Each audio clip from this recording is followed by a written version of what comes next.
Assalamualaikum warahmatullahi wabarakatuh. Waalaikumsalam warahmatullahi wabarakatuh. Yang saya hormati Ustadz Subadar RPD selaku Instruktur PKP NU Jawa Timur. Yang terhormat Pengurus Cabang Asnuter Kiai Haji Musyafiq MAG. Yang terhormat Pengurus Cabang Pergunung Ustadz Muhammad Nawawi MPD. Yang terhormat Pengurus Cabang LT Ma'arif Dr. Ragas Subadri. Yang terhormat Ketua NWC NU Kecamatan Leces atau yang mewakili. Yang terhormat Ketua Panitia beserta anggota dan para peserta Daurah Aswaja NU Angkatan Kedua yang kami hormati.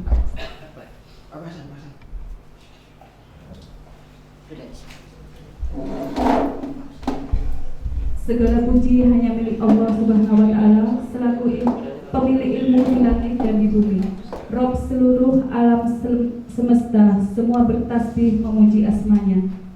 Sholawat serta salam senantiasa tercurahkan kepada Rasulullah Shallallahu Alaihi Wasallam, sosok manusia yang paling sempurna akhlaknya, yang telah mengajarkan ilmu di muka bumi ini, yang menebar kasih sayang dan kabar gembira kepada seluruh umat manusia. Baiklah Bapak Ibu peserta Daurah Aswajah NU Angkatan Kedua, untuk mempersingkat waktu, marilah kita mulai acara ini dengan prakata Ketua Panitia Acara Daurah Aswajah NU Angkatan Kedua. Kepada Ustadz Khairul Anam SPD kami persilahkan.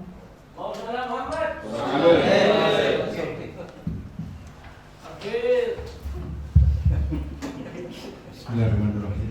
Assalamualaikum warahmatullahi wabarakatuh. Waalaikumsalam warahmatullahi wabarakatuh. Ya Rabbana lakal hamdu kama yanbaghi li jalali wajhika wa 'azimi sultanik. Allahumma shalli ala sayyidina wa maulana Muhammad wa ala ali sayyidina wa maulana Muhammad amma ba'du.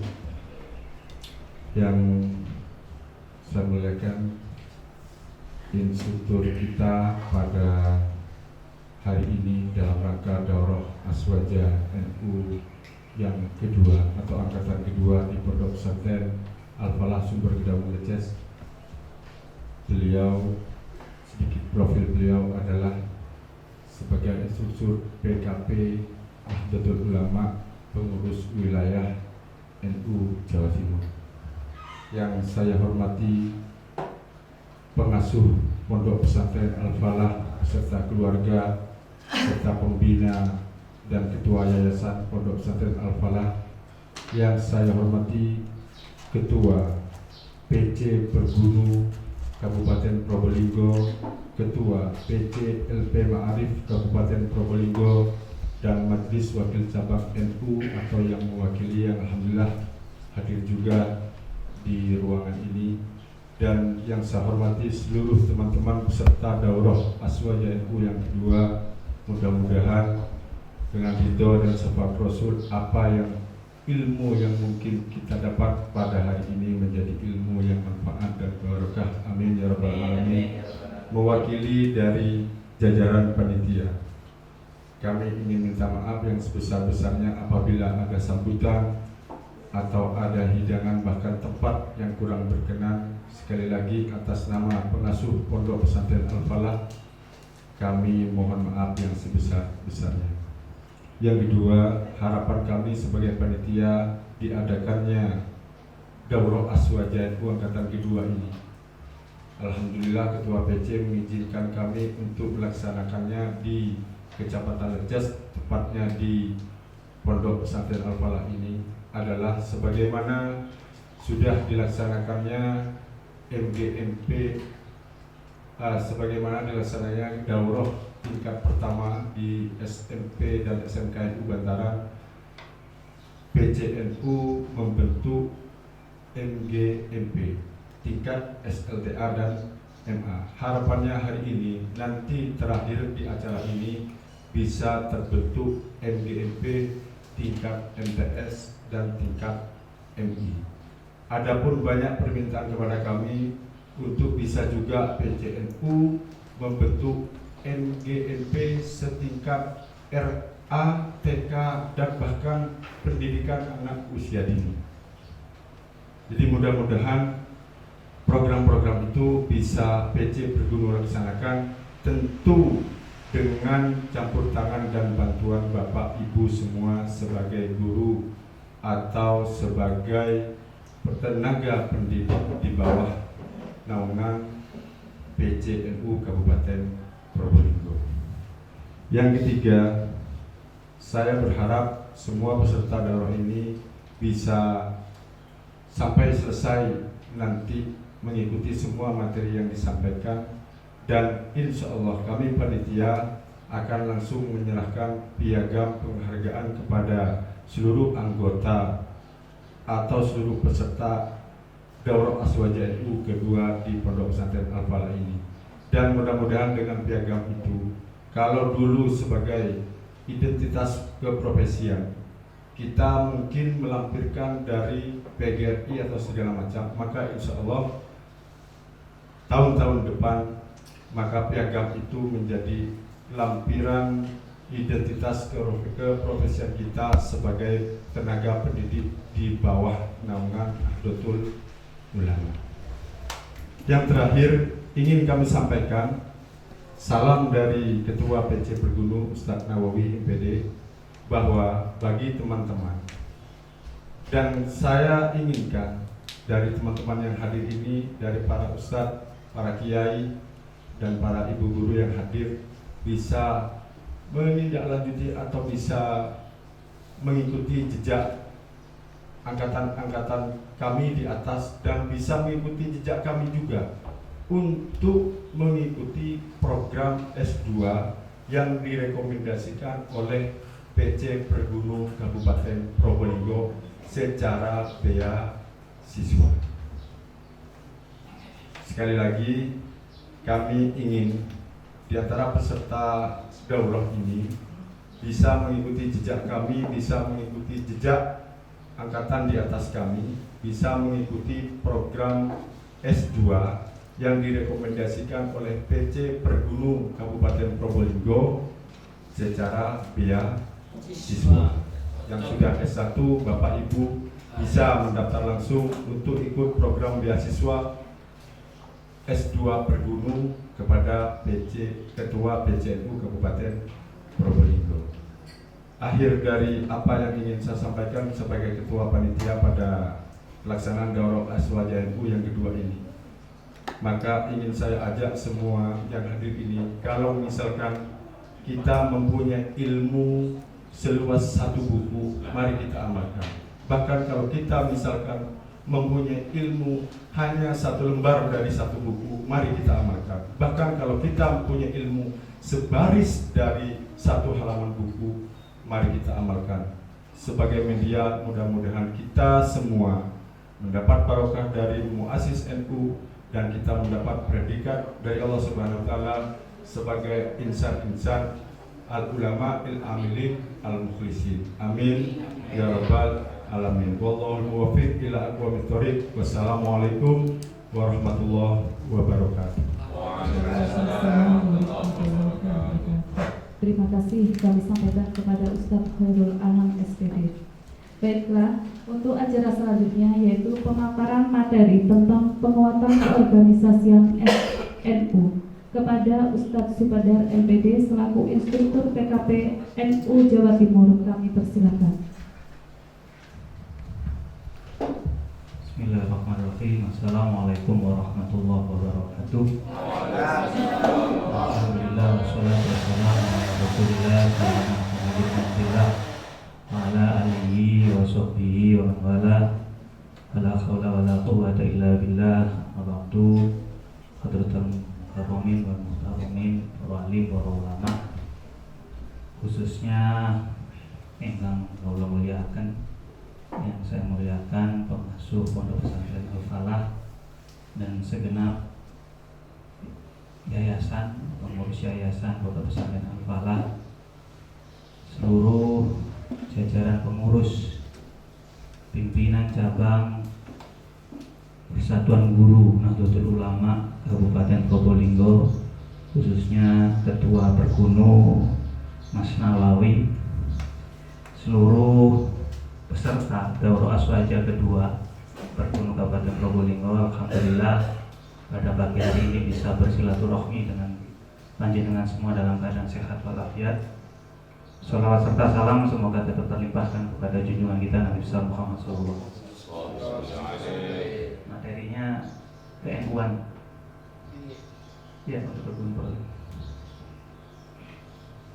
Suatu hal yang menjadi kebanggaan bagi saya bisa bertemu panjenengan dalam sebuah forum yang penuh barokah, karena kehadiran panjenengan semua di sini dalam rangka khidmah. Jadi ini forum yang penuh barokah. Tidak usah khawatir, walaupun prosesnya ya sedemikian rupa, diyakini apa yang jenengan lakukan di forum ini, insya Allah keluar nanti tidak hanya dapat sekedar wawasan pengetahuan, tapi dapat keberkahan. Memang di setiap acara itu selalu penuh kejutan, termasuk tadi Mas Nawawi. Bagi saya ini kejutan. Nah, saya tidak bayangin ada apel kader. Ada apel terlebih dahulu, saya tidak bayangin gitu. Ya, karena memang NU itu penuh kejutan dan penuh dengan drama. Nahdlatul Ulama itu ya, penuh dengan drama. Kalian bisa lihat nanti bagaimana begitu dramatisnya Nahdlatul Ulama ini didirikan. Ya. Jadi saya ambil judul NU dan Peradaban. NU dan Peradaban. Beberapa isi dari materi ini saya ambilkan dari bukunya Gus Yahya Khalil Stakuf yang berjudul Perjuangan Besar Nahdlatul Ulama. Itu nanti bisa jenengan cari. Menarik sekali isi bukunya dan progresif sekali pemaparannya. Sebelum Nahdlatul Ulama berdiri ada sebuah peristiwa besar, yang terjadi di dunia pada yakni Perang Dunia Kedua. Dalam Perang Dunia Kedua itu menyebabkan dunia ini mengalami perubahan total. Yang awalnya mungkin dunia ini isinya ya kerajaan-kerajaan, berubah menjadi berisi negara bangsa. Pada saat itu kiai-kiai kita, para masyayikh kita itu sedang menimba ilmu di Makkah Mukarramah, termasuk Mbah Wahab, Hasyim Asy'ari itu menimba ilmu di Mekah. Pada saat itu beliau-beliau ini sebenarnya sudah melihat ada sebuah gejala yang menarik, yakni apa? Ada proses penyusunan ulang peradaban. Sehingga saya cuplik sebuah perkataan isyarat dari Mbah Khalil pada saat itu ketika ditemui oleh Mbah Hasyim. Karena Mbah Hasyim ini ya khas NU itu kan gitu. Mau melakukan apapun itu mesti sowan sama gurunya. Ya, mau melakukan apapun itu mesti sowan ke gurunya. Hatta mencari nama anaknya, mengawinkan anaknya, apapun. Kalau di lingkungan seperti Madura mau norak, ngairi sawah itu, datang ke gurunya. Dahsyat kan? Dahsyat sekali menurut saya. Jadi tidak pernah meninggalkan keberkahan guru. Ya. Nah di sini Kiai Hasyim Asy'ari ketika ketemu dengan Mbah Khalil itu kemudian menyitir ayat suci Al-Quran surat As-Saff ayat yang 8. Beliau menyampaikan Bismillahirrahmanirrahim, yuriduna liyutfi'u nurallah bi afwahihim wallahu mutimma nurihi walau karihal kafirun. Artinya apa? Pada saat itu sebenarnya Mbah Khalil sudah memberi isyarat bahwasanya ada sekelompok manusia yang ingin memadamkan cahaya ilah, memadamkan nur, tapi Gusti Allah semakin menyempurnakan cahaya itu. Ini disampaikan kepada Mbah Hasyim. Berikutnya kemudian ya cerita-cerita yang sudah populer bahwasanya Mbah Hasyim mendapat 2 isyarat dari Mbah Khalil untuk mendirikan Nahdlatul Ulama. Coba bayangin komunikasinya antar wali butuh 2 isyarat. butuh 2 isyarat. Ini kalau misalnya Tarwali gitu. 1 isyarat belum cukup untuk kemudian memastikan berdirinya Nahdlatul Ulama. Butuh 2 isyarat. Kenapa demikian? Karena memang bebannya berat. Makanya nanti jenengan harus tahu menjadi orang NU itu berat memang. Ya, tapi karena memang file yang ada di tubuh panjenengan ini file yang keren, menurut saya kemudian yang berat ini jadi gampang banget. Ya kayak kelihatan kayak orang NU ini, ya, seperti jenengan ini nyantai banget hidupnya gitu. Saya rasakan betul dalam proses apel pun saya rasakan betul, nggak ada sesuatu yang menegangkan alat ketentaraan gitu ya kayak betul. Itu karena memang sudah menjadi stereotip gitu kayaknya. Saya katakan memang softwarenya kayak gitu gitu ya. Dari sini coba kita lihat kondisi sebelum Nahdlatul Ulama. Ini saya upas dulu ini, karena ini akan menjadi ruhnya nanti. Jadi guru Nahdlatul Ulama ketika sudah tahu ruhnya maka akan enjoy jalannya ngapain sih? Itu kan akan lebih mudah. Jadi coba kita lihat kondisi global pada saat itu, dunia pada saat itu, kekhalifahan Turki Utsmani ini menguasai Eropa sampai ya hampir separuh dunia itu dikuasai Turki Utsmani 500 tahun. Itu bukan masa yang sangat bukan masa yang pendek, itu sangat panjang. Dan untuk tetap memperkuat pengaruhnya, caranya dengan apa? Ya perang. Setiap ada kemunculan gejala-gejala yang mau mengusik Turki, ya diserang sama Turki Utsmani. Termasuk ya raja-raja di Eropa. Itu terasa betul lah. Jadi mereka ini sebenarnya dendamnya sangat panjang. Bayangin 500 tahun dalam dikangkangi oleh kekhalifahan Turki, itu kan masa yang sangat panjang. Maka ketika terjadi proses kekalahan perang, ya, jadi Turki pada saat itu mengalami kekalahan perang. Ya, balik tadi. Nah, jadi 1918 ini kerajaan Turki kalah perang yang menyebabkan Turki kemudian bubar di tahun 1923. Kekhalifahan bubar, berubah menjadi Republik Turki yang pemimpinnya waktu itu Mustafa Kemal Atatürk. Berubah betul. Bayangin setelah 3 tahun bubarnya Turki, NU berdiri. Ada apa ya tadi? Jadi ketika kekhalifahan ini sudah mengalami masa-masa menuju keruntuhannya, Bahlul sudah punya isyarat. Jadi cahaya Allah ini dipadamkan. Tapi tidak usah khawatir, Allah akan menyempurnakan cahaya. Dan ini pesannya jelas sebenarnya. Kalau kita gampangan itu ya Nahdlatul Ulama ini bagian dari upaya menyempurnakan cahaya. Jadi kalau kesini penting untuk berdiri gitu lah kawan. Maka kemudian dikirim perintah dalam bentuk isyarat tongkat komando, tongkat ya. Dengan cuplikan surat Toha. Di dalamnya dahsyat sekali kalimatnya ketika ada Nabi Musa ingin ketemu Gusti Allah di Gunung Tursina. Itu Gusti Allah pesan, coplok sandal, lepas sandalmu, fahlak nalaik.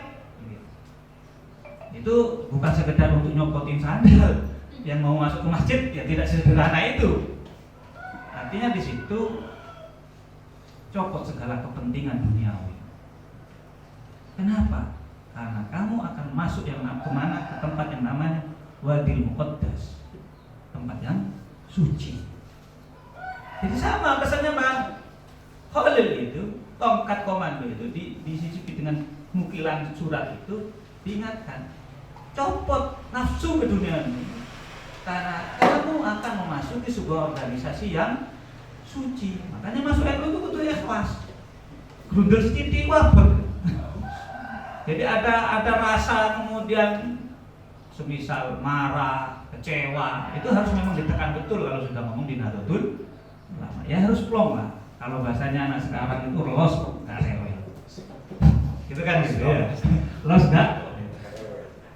Maka jenengan bisa bayangin ketika Turki Utsmani tumbang, bangsa-bangsa di Eropa itu kan pikirannya gini, jangan sampai berdiri lagi, bahaya ini. Kalau berdiri lagi kita nggak bisa bayangin ini 500 tahun kok dijajah kan gitu. Bagaimana cara bangsa-bangsa di Eropa untuk kemudian menekan supaya kemudian Turki Utsmani tidak bangkit lagi, maka Timur Tengah dibelah-belah.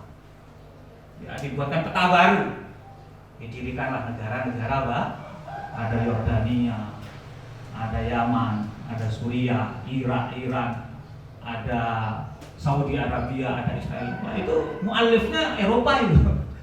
Jadi mu'alifnya negara-negara Timur Tengah itu Eropa. Bandingin dengan kita tidak ada mu'alifnya, kita bergerak sendiri, berjuang sendiri, merdeka. Tidak ada yang mendirikan. Nah, kita bisa bayangin kan, jadi munculnya negara-negara Timur Tengah itu karena mu'alifnya Eropa. Kenapa? Mereka menginginkan bahwasanya kekhalifahan itu tidak boleh diubah. Termasuk kemudian membuat setting mendirikan dua poros, satu poros Yahudi namanya Israel, satu poros Wahabi namanya Saudi Arabia. Nah, itu konsorsiumnya itu Inggris wa ala alihi wa ashabihi wa ala dzurriyyatihi gitu ya. Mereka begini, jadi bayangin, jadi Saudi itu memang diciptakan. Jadi hari ini kalau kemudian sampai mau bernostalgia terus tiba-tiba punya harapan kepada Saudi, nonsen itu.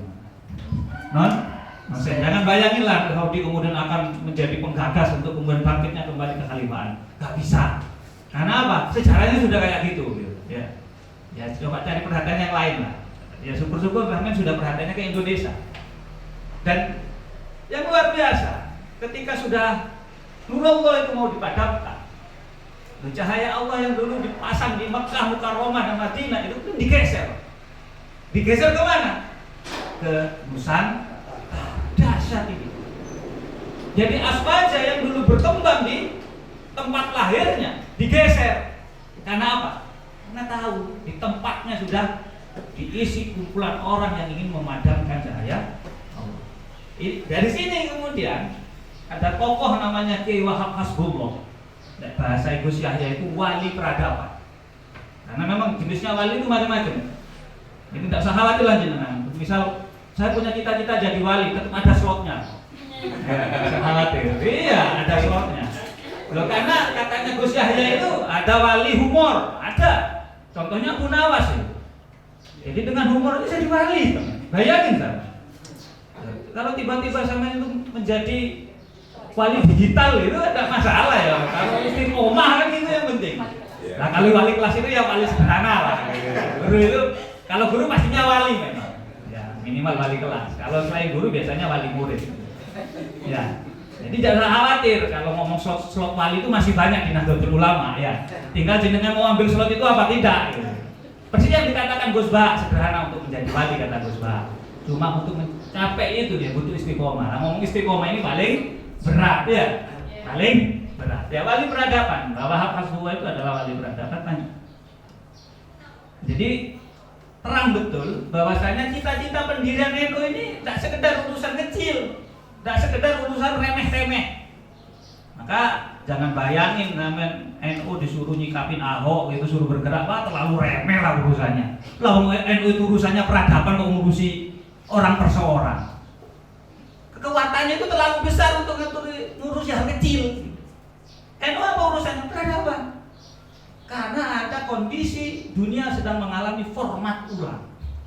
Jadi restart ini. Habis perang dunia kedua restart.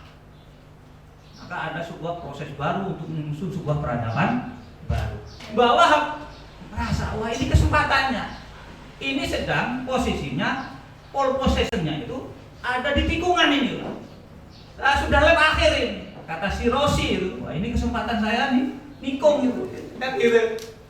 Nah, ini kiai-kiai kita sudah bayangin kayak gitu, bayangin kan. Berdasar ini kiai-kiai kita.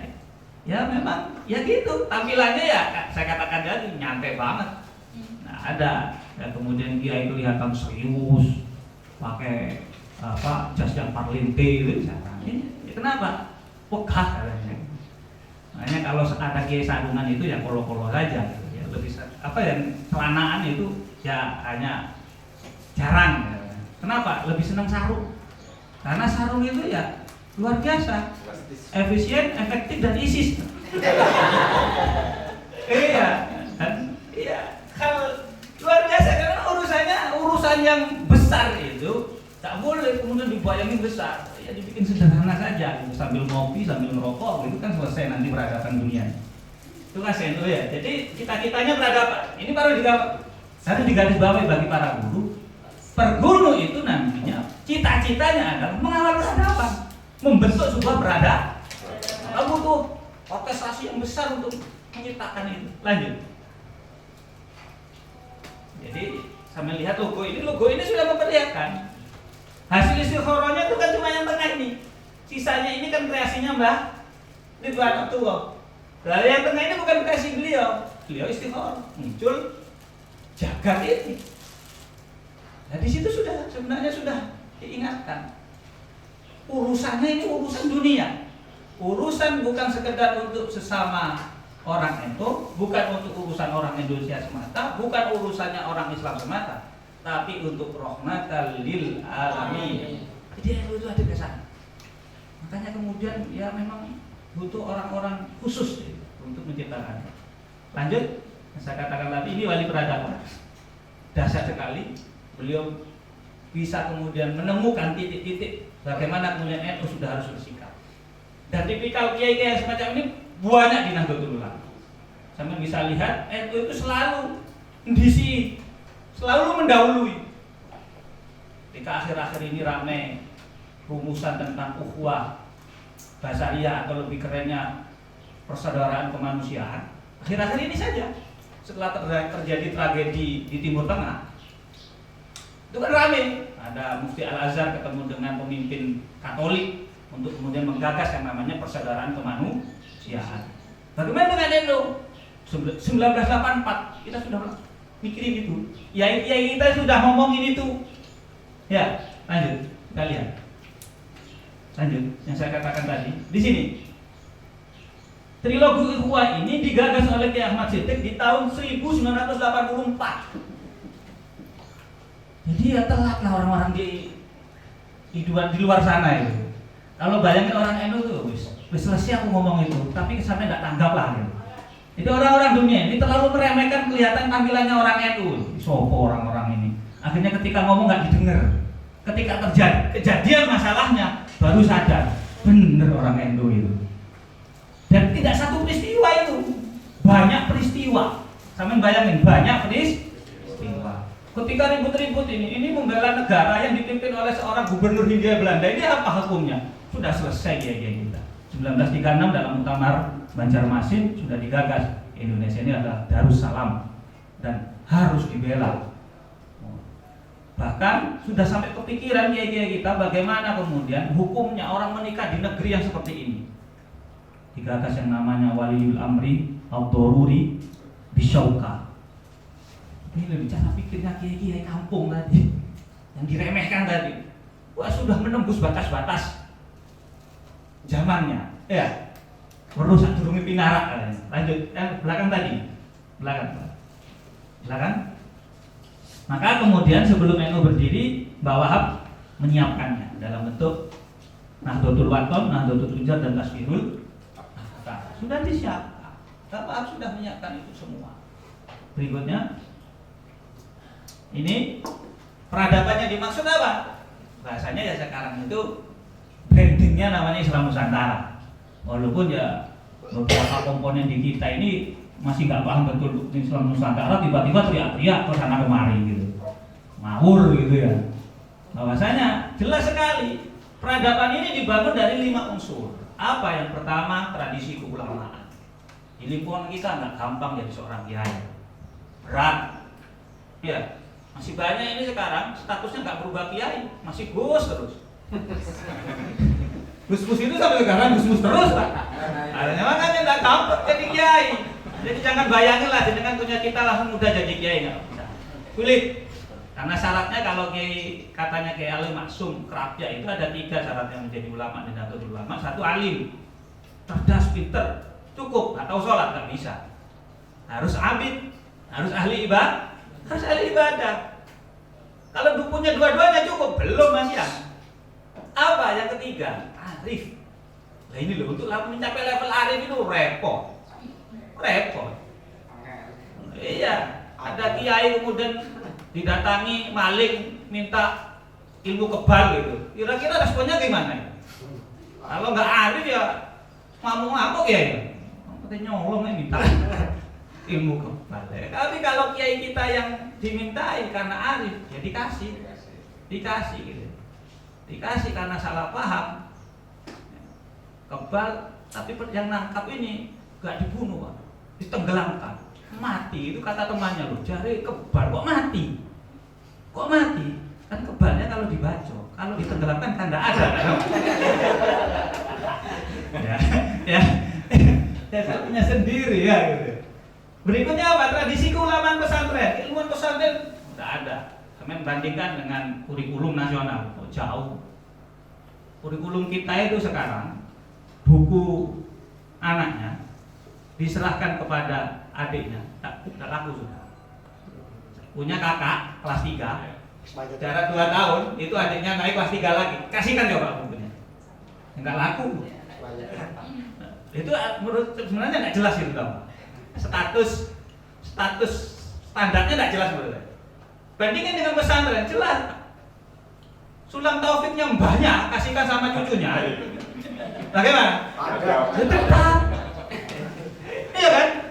Cuman memang dari kelompok-kelompok Nahdlatul Ulama atau kelompok barat itu dianggap jumud, dianggap saklek, pasif, karena tetap saja yang diurusin itu. Nah ini sebenarnya kita sedang melakukan proses apa istilahnya, berstrategi. Orang NU terlihat dari luar itu seolah-olah gak bergerak, tapi ternyata bergerak cepat di dalam. Dasar pergerakannya, sampai lihat dari inilah. Bayangin 10 tahun yang lalu, bandinginlah orang NU dengan Muhammadiyah. Bagaimana? Ya kayak ketinggalan jauh. Ya paling sederhana coba lihat Unisma sama UMN. Dulu Pak, 10 tahun yang lalu. Gimana? Timpang. Ya. Hari ini gimana? Loh ini malah UMN yang kebingungan ini. Ini gimana ya orang NU ini kok nggak tambah surut, kok tambah ngeri banget ini pergerakannya. Hari ini mau mencari profesor di Nahdlatul Ulama. Wah, banyak banget. Ya. Kalau nggak sampai profesor yang minimal doktor ya. Doktor banyak, apalagi ngomongin tentang doktor humoris kausa tambah banyak lagi. Doktor humoris kausa ini suka banyak orang NU itu. Makanya gelarnya kan di Aceh ya. Doktor humoris kausa. Bukan honoris. Bukan honoris. Humoris. Itu banyak bisa digelari doktor itu ya. Ya itu perlu itu. Makanya jangan terlalu tegang lah. Jadi pegunu itu juga jangan terlalu serius gitu. Itu bisa-bisa ke NU-nya hilang gitu berapa persen. Iya. Ya jadi kemudian harus ketemu ini. Filenya di depan muridnya itu jelas. Ini guru saya itu khas banget. Ya bisa melakukan stand up lah minimal gitu. Keren akhirnya kata lu keren guru saya ini. Bisa dibedain lah nanti dengan ya kelompok-kelompok Nahdlatul Ulama. Berikutnya apa? Tradisi amalia saja yang menyatu. Amalia kita ini sudah menyatu, makanya sudah dicabut. Akarnya terlalu dalam. Tahlil sampai mau bid'ain apapun itu nggak bisa sudah kadung mengakar. Ada orang Indonesia ada tahlil itu, kayaknya hilang ke Indonesia. Kami lihat artis-artis itu meninggal. Walaupun tidak tahu itu dalilnya tahlil itu tetap ditahlili karena tahu di Indonesia matinya tetap di Indonesia, maka harus ikut. Budayanya apa? Mati harus ditahlili kalau orang Islam. Bahkan ada ke orang-orang yang non Muslim itu minta ditahlili. Gimana itu? Bayangin itu ya. Ziarah dimusrik-musrikan bagaimanapun ya tetap. Kenapa? Ziarah sudah menyatu. Kami tanya tetangganya, kalau tidak ziarah setahun itu tidak ziarah, nangis itu. Kemarin aja pesantren ditutup itu pada ribut itu ibu-ibu yang setiap bulan kemudian nabung untuk apa ditanya? Habis ziarah balik bingung. Ketika ditutup pesantren bingung kan? Makanya kan hari ini tidak perlu dijawab lah dalil-dalil dengan dalil macam-macam gitu. Ya suruh teruskan aja sampai bid'ah akan ini. Lihat bagaimana responnya. Ya seperti menabrak dinding yang tebal. Kenapa? Karena sudah amalia ini sudah menyatu. Sholawatan, tahlilan, manakiban ini sudah luar biasa ya. Bahkan kategorinya sudah ekstrim. Sholawatannya ekstrim. Ya. Kenapa? Saingan. Besar-besaran sound system, besar-besaran bendera. Ini kan dasar ini ekstrim banget ini sudah di negeri ini. Jangan bayangin sampai sholawatan di Mekah kan. Kalau bendera lagi agak bisa agak polisi dalam ini Nusantara. Ya. Berikutnya tradisi dan jaringan pengamalan toriko. Toriko di Nusantara ini tumbuhan. Mau dari muktabar sampai yang baru muktabar sampai mau hitung berapa itu. Wah, sudah bingung hitungnya itu. Sampai cari di Probolinggo berapa jenisnya toriko gitu. Ya. Dasar tadi. Karena apa? Bagaimanapun perjuangan negeri ini dipimpin oleh tokoh-tokoh itu. Yang terakhir memelihara dan menempa kekuatan batin. Ini yang tidak ditemui tempat lain. Orang NU itu khas banget lah kalau urusannya. Sedikit-sedikit tanya, minta ke dayainya. Jadi ada amalan untuk gini-gini. Bahkan ya itu macam-macam. Jadi kira-kira ada nggak amalan sekiranya istri saya ini juga tidak banyak omong? Ada? Nggak ada ya? Nggak ada. Artinya nggak ada, nggak perlu diceritakan di sini karena ada itu. Jangan dikasih tahu. Tapi satu hal, kita sudah terbiasa banget di hal-hal semacam ini. Jadi ya sudah menjadi. Ini adalah pilarnya. Dan ini memang mulai diganggu, lama mengganggu. 5 hal ini diganggu, sangat panjang sekali mengganggu ini. Tapi terbukti sampai hari ini masih tetap. Cuman yang belakangan ini yang menempa kekuatan batin ini di anak didik kita itu juga jarang. Mereka tidak percaya kalau tanya, kalau baca ini nanti bisa kebal, kalau baca ini, mereka tidak percaya. Mereka dikasih tahu kalau ada guru-guru kita itu habis ngomong tiba-tiba bisa pindah tempat itu, kadang mereka tidak percaya. Katanya tidak rasional, nggak logis, nggak masuk akal. Cuman lucunya ketika mereka nontonin yang namanya Spiderman, karya-karyanya Marvel itu mereka wah terperangah tuh. Wih, kok bisa? Kan gitu. Ini apa bedanya itu karyanya Marvel dengan apa yang dilakukan kiai-kiai? Kiai-kiai kita sudah melebihi itu. Sudah praktek itu. Merayap, ngawang itu sudah biasa. Cuma kan mereka sudah kadung ini otaknya kemasukan rasionalisme barat. Ini hati-hati dengan sebagai guru. Memberikan rasionalisme itu hati-hati. Kita punya kadar sendiri untuk ngomongin rasionalisme. Kalau mentahan kayak gitu akhirnya ngomongin barokah nggak mau. Ya, tidak masuk akal itu udah ada. Ini kan bahaya. Jadi kita harus bisa gambarkan. Misal kalau anak muda ini senengin tentang avatar itu, nggak usah bingung cari avatar. Kayak pondok pesantren itu avatar semua itu. Avatar semua itu bisa mengendalikan 4 unsur itu.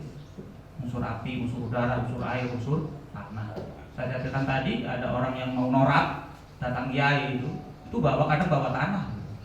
Apakah ahli geologi dia ini? Ya kan? Bukan. Tapi kenapa ke kiai? Karena tahu dengan ke kiai dia mendapat keberkahan. Saya katakan kiainya ini adalah ahli ini mengendalikan unsur tanah ini. Tanahnya bisa diomongin ini. Kamu harus tadi tanah yang subur, kan gitu. Dahsyat. Lanjut. Nah, ini teologi ulama. Kenapa kok gagasan ini? Karena hari ini dunia ini sedang mulai masuk kepada format penyatuan dunia. Orang sudah tidak ada sekat-sekat. Kamu mau ngomong sama orang Amerika, bahkan sama orang Ukraina yang lagi sekarang diisolasi, sampai masih bisa itu hari ini, bisa akses. Artinya sudah tidak ada sekat-sekat itu. Nah, dengan kondisi dunia sudah tidak ada sekat-sekat, apa kata kuncinya? Kata kuncinya adalah persaudaraan. Dan itu sudah digagas oleh kiai-kiai kita dalam bentuk ukhuwah Islamiyah, ukhuwah watoniyah, dan ukhuwah basyariyah. 3 hal. Dasar apa? Dasar kaget. Keren orang NU itu. Makanya kalau ada orang NU terus nggak bangga jadi orang NU itu ya innalillahi. Sama mau cari teori apapun, cari buku-bukunya di teori-teori, baik teori kiri maupun teori kanan. Kiai-kiai kita itu sudah bukan ngomong teori. Saya pernah dekat sekali dengan anak-anak yang kajian kiri itu, filsafat kiri itu. Wah, dia ngomongin tentang Karl Marx, ngomongin tentang tokoh-tokoh kiri itu luar biasa, berbusa-busa. Tak bilangin, tokoh-tokoh itu hanya ngomong teori. Kalau kiai saya sudah melaksanakan. Iya, ngomong populisme. Ayo siapa ngomongin populisme? Tak usah ngomong, praktek kiai-kiainya kita itu. Sampai undang kemanapun, tak pernah ada pembedaan. Kalau diundang orang kaya harus kayak gini, harus diundang kayak orang miskin kayak gini. Nah, datangin semua, sama formatnya. Itu populisme banget itu. Iya. Nah, itu makanya kalau ngomong teori-teori barat itu sebenarnya kita sedang praktek, mereka kan sedang berteori. Cuman menyampaikan ini kepada anak didik ini yang penting sebenarnya hari ini. Bagaimana mereka bangga menjadi orang-orang Islam yang ada di Indonesia, bahkan menjadi orang Nahdlatul Ulama. Berikutnya, ini tujuan Nahdlatul Ulama, tujuannya apa? Menegakkan syariat. Kalau kemudian ada yang ngomong NU itu maunya itu menghilangkan syariat, itu omong kosong.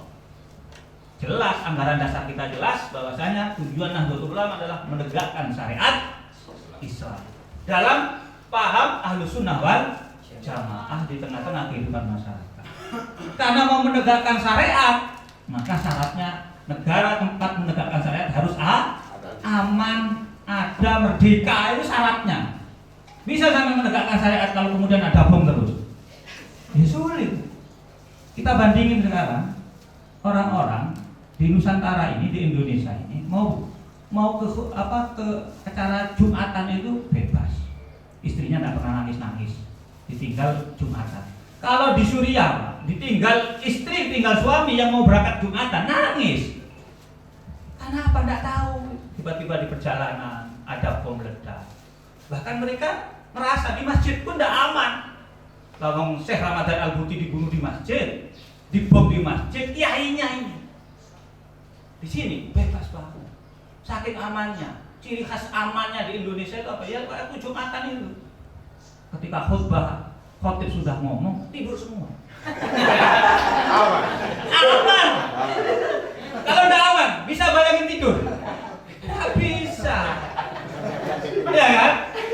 Dan itu syaratnya syariat Islam bisa ditegakkan aman. Makanya kiai-kiai kita NU ini diformat untuk menjadi ini, mengamankan Indonesia itu biar stabil. Jadi walaupun punya jutaan pasukan, tidak gampang digerakkan. Punya tentara namanya TNU, Tentara Nahdlatul Ulama. Musuhnya itu bergeten. Kan gimana sampean? Lihat anak-anak hati itu kan, ya kalau ketemu kayak harus dipukul saja kan gitu. Tapi ada peta sama Banser, serang, ada nggak? Nggak ada.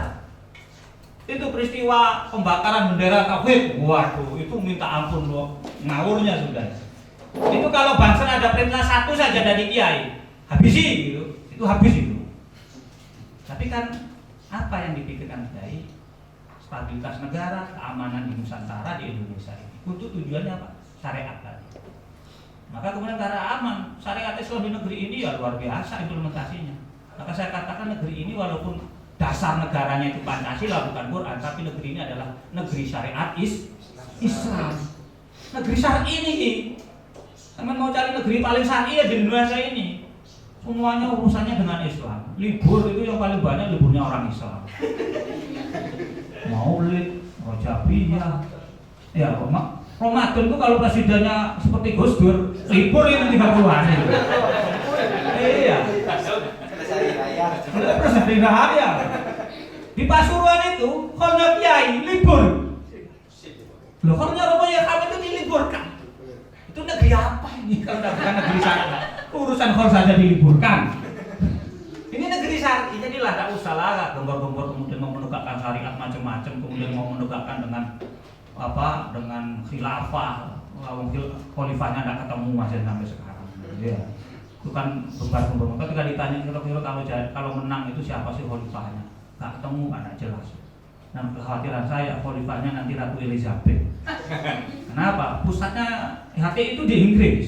Kantor pusatnya itu di Inggris. Saya bayangin ini kalau menang ini, yang jadi khalifah bisa Ratu Elizabeth. Ngeluh dah menang. Terus pilih. Ya, jadi gampanglah kalau ngomongin dengan kelompok-kelompok kayak gitu, tidak perlu macam-macam dalil tinggi-tinggi. Mereka nggak bisa ngomong sekolahnya cuma sekolah di umum saja mereka itu ya. Apalagi kalau sama mau buka kitab-kitab kuning, mau tambah mereka sumpek misalnya. Ya. Wes, ya cuma dengan guyon-guyon kayak gini lah untuk meruntuhkan gagasan-gagasan mereka ya. Lanjut. Ini akidah kita jelas sekali. Ini yang kemudian harus ditanamkan kepada peserta didik. Akidahnya harus Ahlus Sunnah wal Jamaah. Cirinya apa? Cirinya ada mengikuti Imam Abu Hasan Al-Asy'ari dan Abu Mansur Al-Maturidi. Ya, yang unik di masyarakat apa? Ya ciri khasnya apa? Akidatul awam itu. Aqaid 50 itu bolak-balik saja dikasihkan. Karena nun sewu ketika mereka sudah masuk ke perguruan tinggi, mereka akan ketemu dengan sekelompok anak yang ketika sudah bicara akidah, mereka bilangnya, Amin akidahnya ikut imam siapa? Nah imam-imaman, yang penting Islam. Ini bahaya ini. Malah ini senengannya Imam Samudra ini. Iya, karena apa? Mereka pikir cukup lah berislam itu, tidak perlu kemudian disekat-sekat dengan mazhab-mazhab aliran. Ini bahaya kan? Nah ini perlu ditanamkan, termasuk dalam bidang fikih mengikuti 4 mazhab. Ini ada panduan yang luar biasa dan ini untuk memudahkan kita. Kalau ngomong Islam itu tidak perlu mazhab. Yang penting dijalani ajaran Islam, rukun iman, ngawur gitu namanya. Ya, itu sama halnya mau minum air panas langsung dari teko. Habis dimasak, sedang mendidih, terus langsung diminum dari tekonya. Kira-kira bagaimana mulutnya?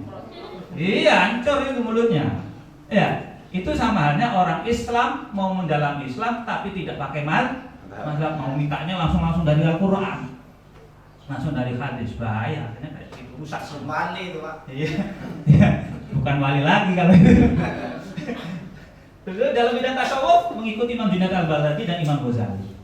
Ini ciri khas kita dan kentara sekali. Makanya orang-orang NU itu kalau ngomong akhlak, wah sudah sangat terlihat. Saking berakhlaknya tadi, kalau disuruh mimpin sebuah acara itu bisa dorong-dorongannya itu bisa 5 menit itu. Itu saking tawadhu dan berakhlaknya itu ya.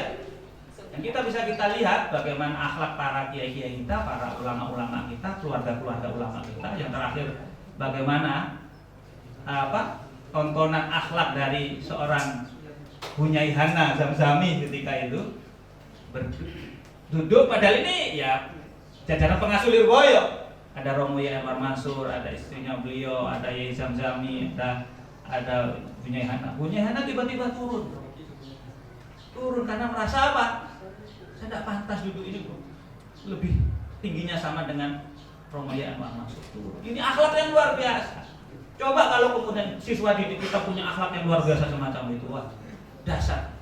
Maka dalam tulisannya Gus Yahya itu, ini adalah hari ini peradaban apa? Peradaban akhlak.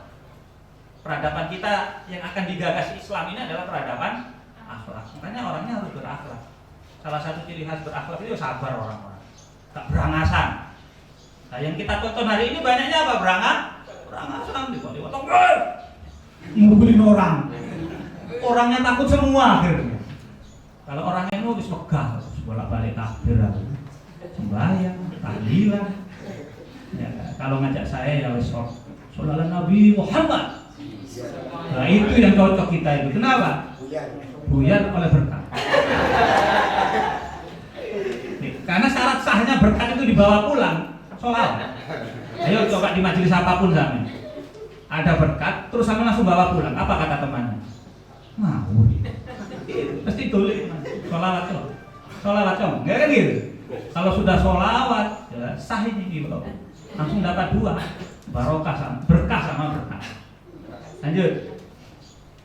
Prinsip perjuangan itu 2 hal, diniyah, ijtimaiyah.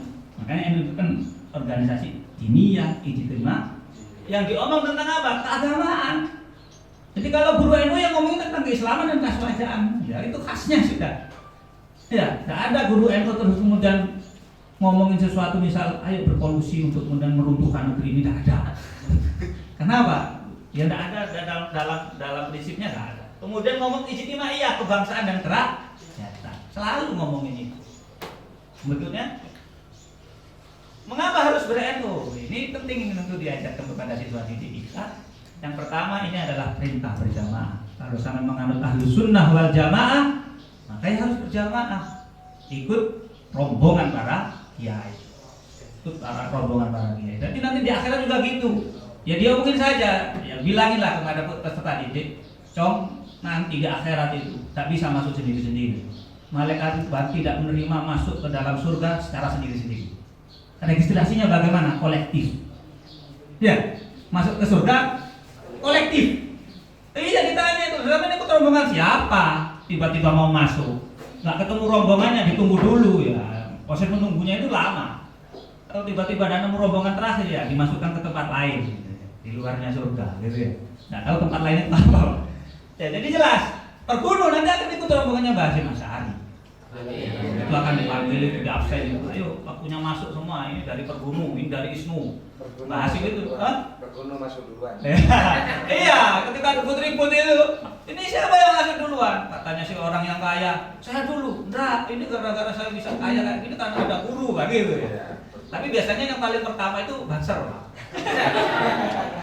Banser, karena protokol acara itu banser harus memastikan forum tempat yang akan aman.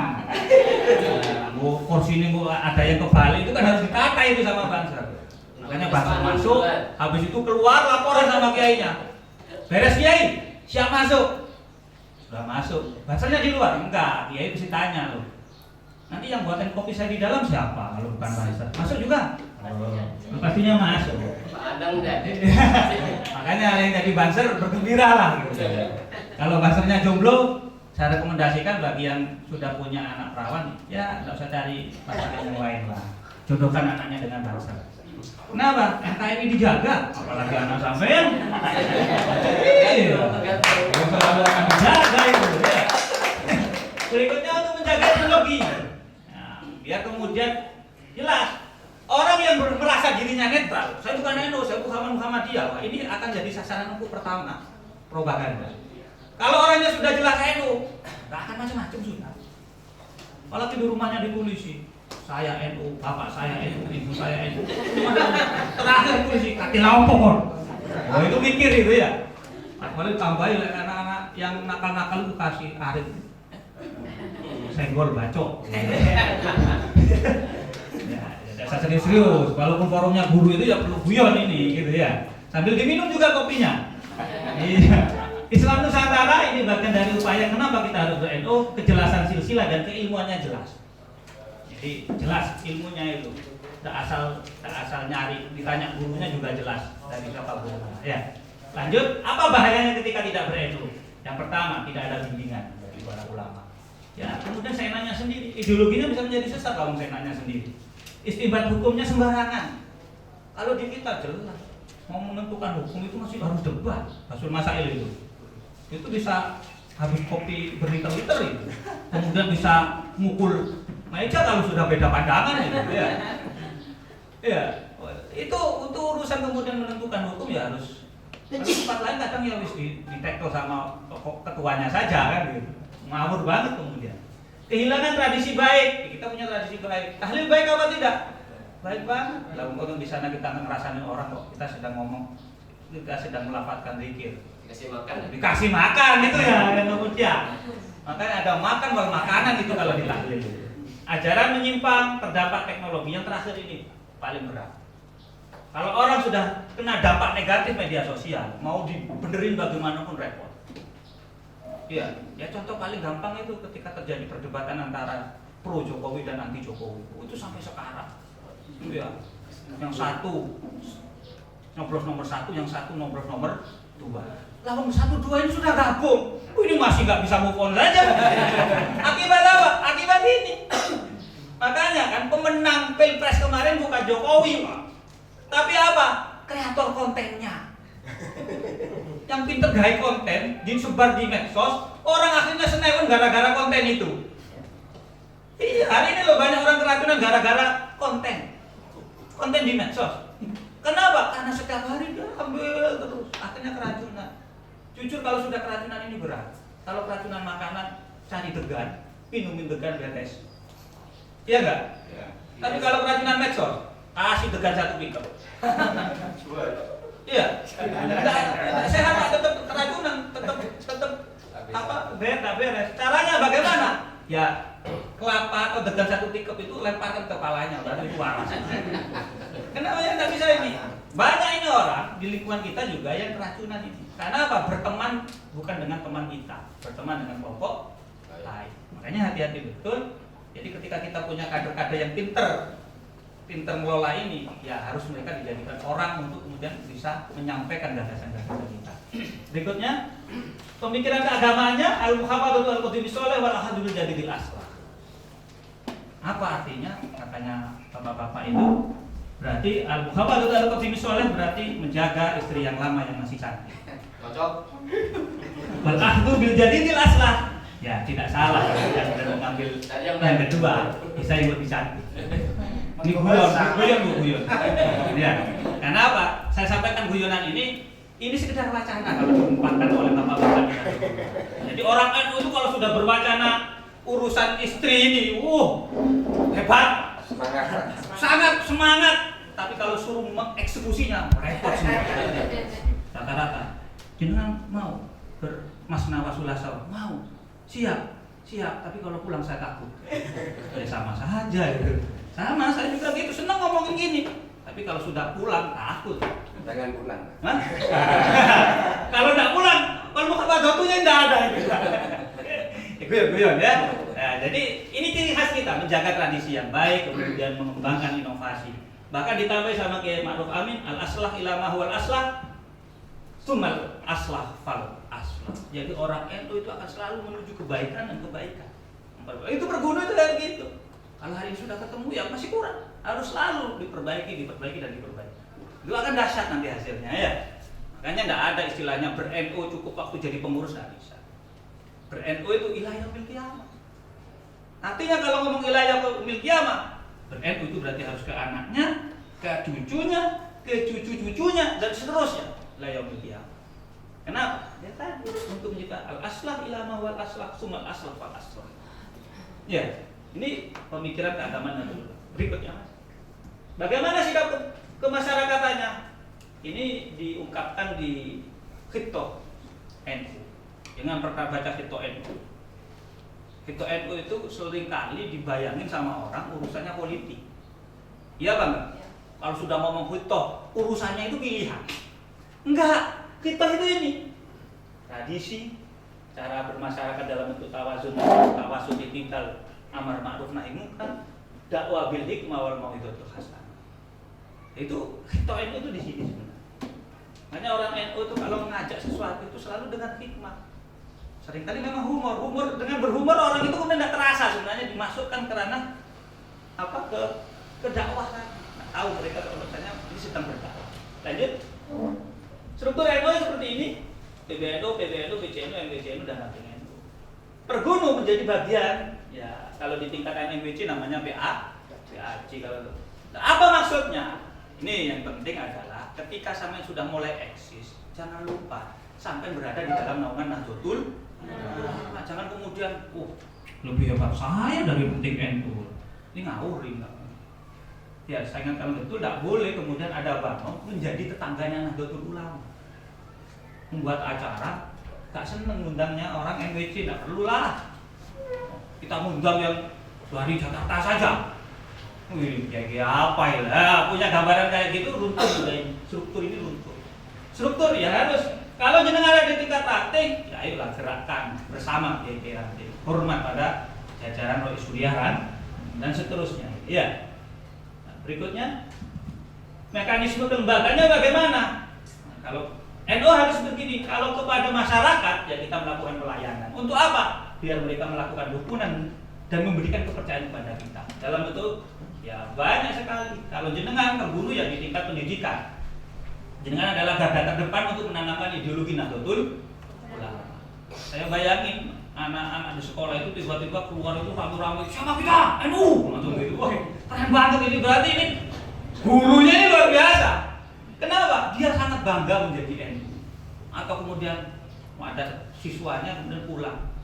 Ya, besok saya punya cita-cita jadi Banser. Kok bisa? Gara-gara gurunya cerita Banser terus. Dan cerita bagaimana Banser dahsyatnya. Akhirnya dia punya cita-cita jadi Banser. Cita-cita mulia. Iya, jadi Banser itu cita-cita mulia. Jangan kemudian jadi Banser oleh dunia apa loh. Iki lek wong tuane pikiran dunia. Berani mati. Lah, iya. Berani mati tapi tidak berani lapar. Berikutnya ngomong secara intern. Ya, penguatan ideologi, punya kode etik, visi misi jelas, punya model program, model jadi banyak. Jadi kalau jenengan saya pengurus mau ngapain, banyak yang harus dilakukan. Tinggal jenengan mau ambil yang mana. Kalau hari ini Pergunu, Kabupaten Probolinggo punya Daurah Aswaja, ini bagian dari khidmah tadi. Dan membuat hal yang semacam ini, yakinilah ini sebagai amal ibadah. Ibadah. Ya, tidak hanya urusan sekedar berorganisasi terus pulang nanti dapat sertifikat. Enggak, itu terlalu remeh lah. Ya, kalau jenengan urusan kayak gitu remeh itu. Masa sampe dikasih iming-iming yang lebih besar tidak mau? Apa? Jannatun Na'im. Ya, harusnya itu pikirannya. Jadi harus masuk ke ruang-ruangnya NU itu kemudian mikirnya, saya tidak mikirin apa, saya hanya ingin ikut Mbah Hasyim Asy'ari. Kenapa? Lanjut. Karena ada jaminan dari Mbah Hasyim nanti. Ini yang ngomong tentang orang luar ini, orang luar negeri yang ngomong ini. Jadi kalau NU besar itu memang benar, ya besar di dunia dan akhirat, walaupun belum ada survei di akhirat. Ya tetap di akhirat itu kita paling banyak, catat itu. Loh kapan surveinya? Tidak ada. Nah, ada survei ya, cuma tinggal lihat bagaimana ketika habis sholat fardu itu sampai dengarkan orang-orang itu pasti ila hadratin Nabi Mustafa wa ila ruhi wa ila ruhi wa ila ruhi. Sini dibacakan ila ruhi NU. Tak mungkin orang Muhammadiyah terus bacakan ila ruhi lah. Cuma Muhammadiyah sekarang mulai mau lah baca-baca kayak gitu ya, karena tahu lah efeknya itu bagaimana sudah dirasakan gitu. Lanjut. Ini sebenarnya ini yang puncaknya itu benar di sini. Karena kita tahu apa yang bisa kita andalkan dari amal ibadah kita. Ayo, jenengan yakin nggak dengan puasa jenengan, dengan sholat jenengan? Wah, tenang aja, aku ketemu ambil malaikat Ridwan kok beres kabeh. Lah aku punya sholat saya, bapak puasa saya. Kalau saya nggak yakin. Karena apa? Karena saya tahu begitu lemahnya kita dalam sisi ibadah. Maka kemudian harus cari sesuatu yang bisa nyambung ke sana. Apa? Gandol sarungnya kiai. Aman Bu, aman, tidak usah khawatir dengan mau gandol sarungnya kiai itu aman, tidak akan melorot. Pakem karena pakem. Beda kalau sampai gandoli sarungnya anak tidak iya, jangankan digandoli, ditendang saja langsung melorot. Karena memang tidak iya, kalau kiai enggak, pakem sudah. Tapi jangan salah paham, gandoli sarung kiai itu jangan bayangin gandol sarung. Sarung itu dari kata syariah. Jadi bahasanya sarung. Kalau ngomong gandol sarung ini berarti mengikuti syariatnya ya. Filosofinya luar biasa sarung itu. Ya, maka ayolah kita biasakan bersarung di rumah. Karena itu karena itu menyenangkan istri kita juga. Iya, dan istri itu pasti suka melihat bapak-bapak yang bersarung. Karena efisien, efektif dan ekonomis. Yang terakhir yang bisa saya sampaikan, mari kiranya keluarga-keluarga kita menjadi keluarga sakinah mawaddah warahmah. Bagaimana? Ya seluruh keluarganya NU. Nah, boleh kemudian ada unsur-unsur lain di dalam keluarga kita. Kalau ada anaknya kita, saya punya cita-cita masuk kelompok ini, catat dulu, cari dulu NU apa enggak ya? Kalau enggak NU, hati-hati. Bisa-bisa sampean biarkan anak-anak lepas dengan cara berpikir demokratis yang kebablasan. Itu sekarang terserah awakmu, ciptakan duniamu. Terus mereka berikut kelompok-kelompok yang bukan NU. Bisa-bisa sampai meninggal, tidak direken anak-anaknya. Mau sampai meninggal NU, mati. Terus tadi tahlil, tak penting tahlil. Yang penting warisannya dikasihkan. Nah, ini kan bahaya ini ya. Jangan sampai terjadi. Semoga kita bersama nanti menjadi bagian dari rombongannya Mbah Hasyim Asy'ari. Semoga apa yang kita lakukan ini betul-betul dinilai sebagai bagian dari nyantri kepada Mbah Hasyim Asy'ari. Ini mungkin yang bisa saya sampaikan. Mohon maaf ketika mungkin saya juga menyampaikannya dengan bergurau, ada guruannya. Karena saya tahu orang NU itu kalau 1 jam itu diajak ngomong serius itu pasti ditinggal tidur. Ya, pasti ditinggal tidur. Iya. Makanya memang harus ada guruannya, gitu. Ada kejutan-kejutannya. Kalau kayak gitu ya bisa tidur berjamaah nanti. Allahumma fiqh ila amitorik. Assalamualaikum warahmatullahi wabarakatuh. Terima kasih kami sampaikan kepada Ustadz Subadar MPD. Dan sebelumnya kami ingin menyampaikan tentang profil beliau. Narasumber pertama kita, nama Muhammad Subadar, tempat tanggal lahir Pasuruan 4 Juni 1982, alamat Desa Gambir Kuning, Kecamatan Kraton, Kabupaten Pasuruan. Nomor HP? Tidak, 1 Mas. Nomor HP 249, 295, 295. Mungkin bisa dicatat. 081, 249, 295, 295. Angka cantik. Cantik ya? Jangan Mbak. Oh iya. Cantik. Jabatan di NU sebagai Wakil Sekretaris PCNU Kabupaten Pasuruan. Riwayat organisasi: pertama, Ketua 1 PC PMII Pasuruan tahun 2011. 2. Wakil Sekretaris PCNU Kabupaten Pasuruan tahun 2021 sampai 2026. Wakil Sekretaris FKUB Kabupaten Pasuruan. Wakil Ketua KNPI Kabupaten Pasuruan. Terima kasih atas pemaparan materinya dan semoga ilmu dan pengetahuan yang beliau sampaikan menjadi bermanfaat dan barokah bagi kita semua. Amin, amin, amin. Acara kami ambil alih dulu sebentar. Mohon maaf Ibu NC. Barangkali dari peserta daurah ingin ada hal yang ditanyakan, baik terkait dari materi yang sudah disampaikan tadi atau ada hal yang ingin disampaikan kepada Ketua PC Bergunung. Kami kasih kesempatan satu segmen 3 pertanyaan. Silakan sambil kita menunggu isoman. Silakan nama dan asal. Assalamualaikum warahmatullahi wabarakatuh. Nama saya Zaman Budi, berangkat dari MTS dan Muhammad Ilmu Basaran dan juga mewakili MI Riyadhus Shalihin Bengkulu. Alhamdulillah sampai saat ini kami masih laku di dua lembaga. Mohon maaf Yai, dari paparan jenengan dari awal sampai akhir kami sadar bahwasanya NU itu penuh perjuangan dan kesadaran itu kami tidak alami dari sejak kami menjadi manusia, tidak. Cuman kami paham bahwasanya betapa betulnya NU menjadikan kami insan-insan pengikut Ahlus Sunnah wal Jamaah.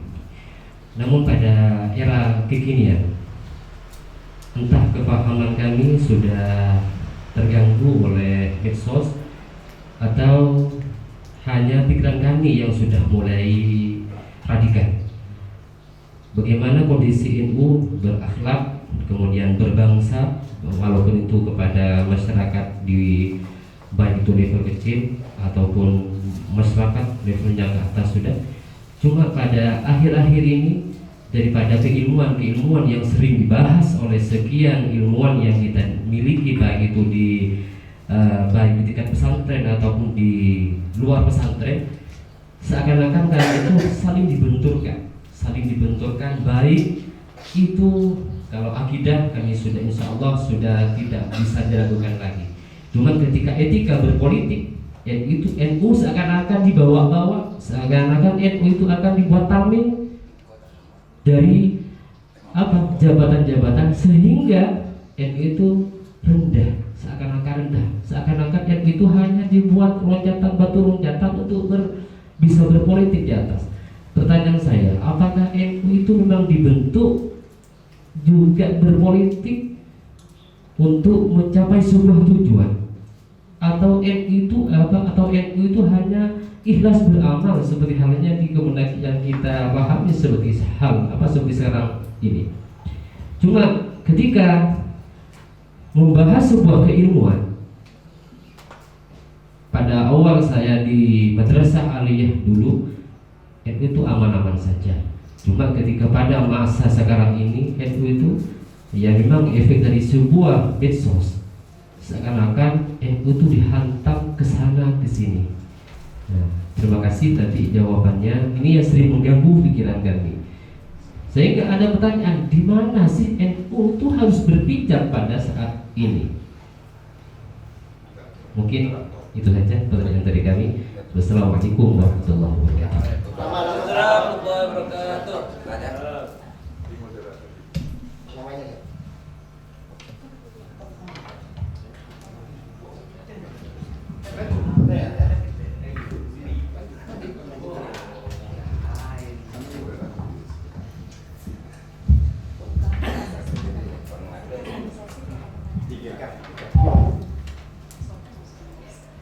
Namanya siapa tadi?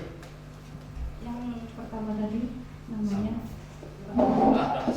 Saman Guri. Zaman dulu. Baiklah, untuk pertanyaan kedua. Pada sesi pertanyaan pertama ini kita membuka pertanyaan 3 pertanyaan B.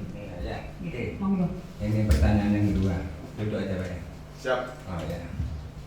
Nama jelas, istri berapa? Nama saya Hasanuddin, utusan dari MTS Hikmatul Ulu. Istri berapa? Ini sepertinya NU itu selalu membuat gaduh, Pak. Gitu ya. Mulai dari Gus Dur dulu membuat gaduh, sehingga diberhentikan Gus Dur dari presiden. Itu ya. Ini bagaimana, Pak? Ya, perlu sampaian itu. Sampai Gus Yahya membuat gaduh juga. Terus ke Gus Yakut membuat gaduh lagi ini. Ya, ini apa ini? Bukan gaduh. Sebentar dulu, tidak usah jawab. Ya. Itu membuat gaduh semua ini. Ya. Saya orang yang akhir sakit juga membuat gaduh. Semuanya membuat gaduh. Gimana perlu pandangan Bapak ini? Ya, rahmatan lil alamin katanya. Ya. Tapi membuat gaduh semua. Ya. Kartu yang cerdas. Apa gimana itu? Pak? Terima kasih. Kalau nggak cerdas. Baiklah, pertanyaan ketiga. Oke, silakan. Ya ya saya mereka. Ustaz dulu. Monggo, Ustaz. Ada taduka mereka. Sudah ada. Ada. Anu, Mega. Kabel. Taduka. Cukup ya. Katanya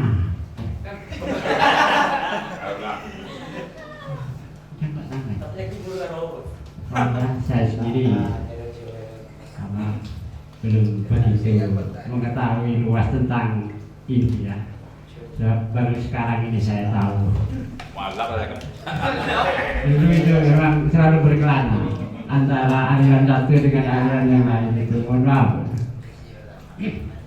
Dan akhirnya tetap berada di NU walaupun masih belum tahu. Ini dari saya sendiri namanya Nedi, orang bilang Nedi dari MTS. Begini, saya itu memang golongan itu saya belum tahu. Terus ini saya melihat apa yang berhubungan dengan pemerintahan kita itu memang negaranya negara Pancasila. Terus hubungannya dengan NU ini kan masalah Islam. Nah, itu bagaimana cara kita menyikapinya? Sebabnya Indonesia ini semua agama. Ya. Terus yang berhubungan dengan NU itu apa kira-kira? Gitu dari saya sendiri belum begitu tahu. Mohon maaf. Wassalamualaikum warahmatullahi wabarakatuh. Terima kasih untuk sesi pertanyaan yang pertama ini. Kita buka 3, sudah cukup ya. Monggo pada Ustaz Sudrajat untuk bisa menjelaskan. Terima kasih. Respon yang luar biasa sekali. Walaupun agak gemetar saya lihat, waduh pertanyaan kok kayak gini. Baik, satu yang penting adalah pernah nggak kita melihat sisi positif yang lain yang dimiliki oleh Nahdlatul Ulama di tengah serbuan propaganda yang seperti ini? Nah, saya pernah nggak jenengan dengar bagaimana ada majelis fakir cabang Nahdlatul Ulama memiliki kas 200 juta, bisa menggerakkan jamaahnya dengan mendirikan poliklinik? Pernah dengar nggak? Pernah nggak kita pantauan kita kepada hal-hal yang positif kayak gitu? Dengar tapi kan tidak perhatian kayak gitu. Kenapa? Kayak seolah-olah yang trending, yang kemudian seksi untuk kemudian diperhatikan adalah tadi kontroversi tadi. Ayolah ke depan orang-orang Nahdlatul Ulama ini berpikirnya positif terhadap sesuatu yang positif yang dimiliki oleh Nahdlatul Ulama. Kita contoh pada kiai-kiai kita. Apa kiai kita kemudian tidak gelisah dengan kejadian? Dia gelisah beliau, tapi ya caranya punya cara beliau. Dengan cara bagaimana? Mempelajari umat tadi. Dengan cara bagaimana? Ya responnya direspon dengan cara yang mempersiapkan generasinya dan menggerakkan organisasinya. Nun sewu. Hari ini kalau jenengan kita bersama ini mau apa istilahnya proporsional menyikapi Nahdlatul Ulama, menurut saya lebih besar kebanggaannya daripada kontroversi. Akhir-akhir sini sudah mulai banyak kok karya-karya Nahdlatul Ulama. Bagaimana Nahdlatul Ulama memberikan sebuah perhatian besar kepada rakyat, luar biasa ini Pak. Cuman itu tadi, karena kita seringnya tahunya di medsos adalah hal itu ya, dipikir ya itu semua Nahdlatul Ulama itu. Enggak. Nahdlatul Ulama lebih, bukan urusan itu semata. Jadi kalau jenengan ngomongin apa sih politiknya Nahdlatul Ulama, politiknya jelas, siasinya adalah Islam kebangsaan. Beliau-beliau itu hadir berislam. Berislamnya beliau-beliau para kiai, para masyayikh, para muassis seperti sebagaimana yang digariskan oleh para wali songo. Itu jelas itu bagaimana berkontribusinya. Cuman itu tadi kontribusi kita itu tidak ada yang pernah memeriahkan, mempromosikan. Dalam hal ini memang kita lemah dalam mempromosikan kegiatan kita. Saya bangga sekali melihat forum ini, melihat apel tadi. Kenapa? Ada anak-anak muda yang berani kemudian merekod acara ini untuk apa? Promosi, Pak. NU itu lemah sekali promosi. Saya contoh, pada saat Idul Adha, berapa miliar yang kemudian dinosikan oleh masyarakat kita dalam bentuk kurban. Itu miliaran, itu bisa sampai 1 triliun tuh kalau dicakap. Cuma permasalahannya, kita itu sudah mempromosikan dalam bentuk mencatatnya atau kemudian menyampaikannya enggak? Enggak ada. Padahal menurut saya ACT itu kasih 1 gerobak beras, itu ceritanya kemana-mana loh Pak. Kampanyenya sudah luar biasa. Kita di sini sebenarnya. Lihat. Menurut saya hari ini memang harinya, masanya kita harus menyampaikan. Bukan dalam rangka pamer, enggak. Karena itu tadi siarnya kita, orang akhirnya melihat Nahdlatul Ulama selalu terpaku pada sosok-sosok seperti Gus Yakut, seperti Gus Yahya, seperti padahal banyak masih yang kita punya sumber daya yang sangat besar. Ngomong Gus Dur gaduh. Jenengan lihatnya dari proporsi itu saja. Kalian tahu nggak karyanya Gus Dur selama 2 tahun jadi presiden? Perekonomian Indonesia itu pernah minus 4%. Gus Dur jabat 2 tahun, minusnya 12%. Gus Dur jabat 2 tahun, tak sampai selesai 2 tahun itu sudah menjadi positif 4%. Jenengan tahu nggak siapa yang berkarya mengembalikan abri kembali ke barat? Gus Dur. Sampai tahu nggak bagaimana reformasi birokrasi itu dilakukan? Di zamannya siapa yang serius? Gus Dur. Cuma ini nggak ada, ditutup habis. Dan ini skemanya mulai zaman dulu. Contoh saja, saya tanya ini dulu.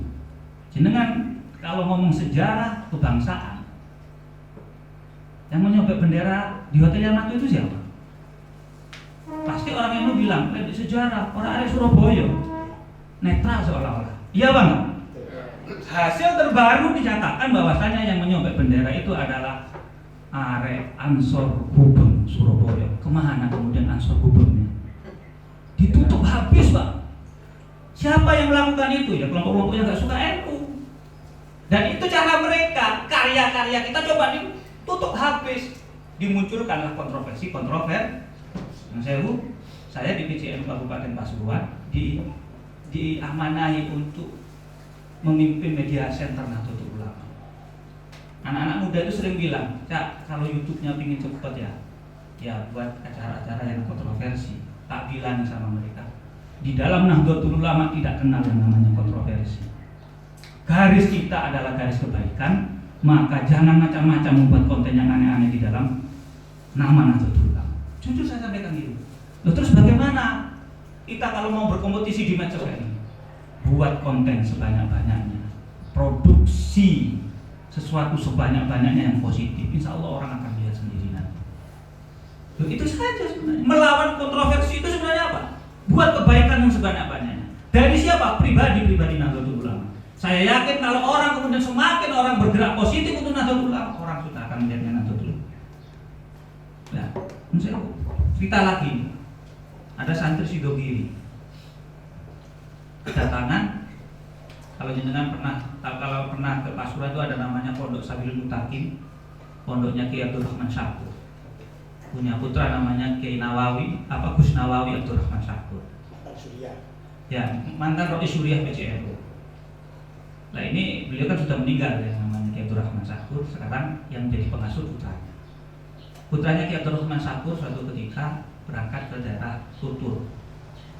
Nah, dalam aktivitas NU, karena luar biasa semangat NU-nya. Mau pulang mampir di salah satu alumni Sidogiri yang ada di sana. Si santri itu bilang, Gus, saya sebenarnya ingin seperti sampean Gus, ingin aktif di NU. Loh, kenapa tidak aktif? Sebenarnya saya sudah berkali-kali ditawarin jadi ketua ranting. Saya nolak Gus. Loh, kenapa kok ditolak?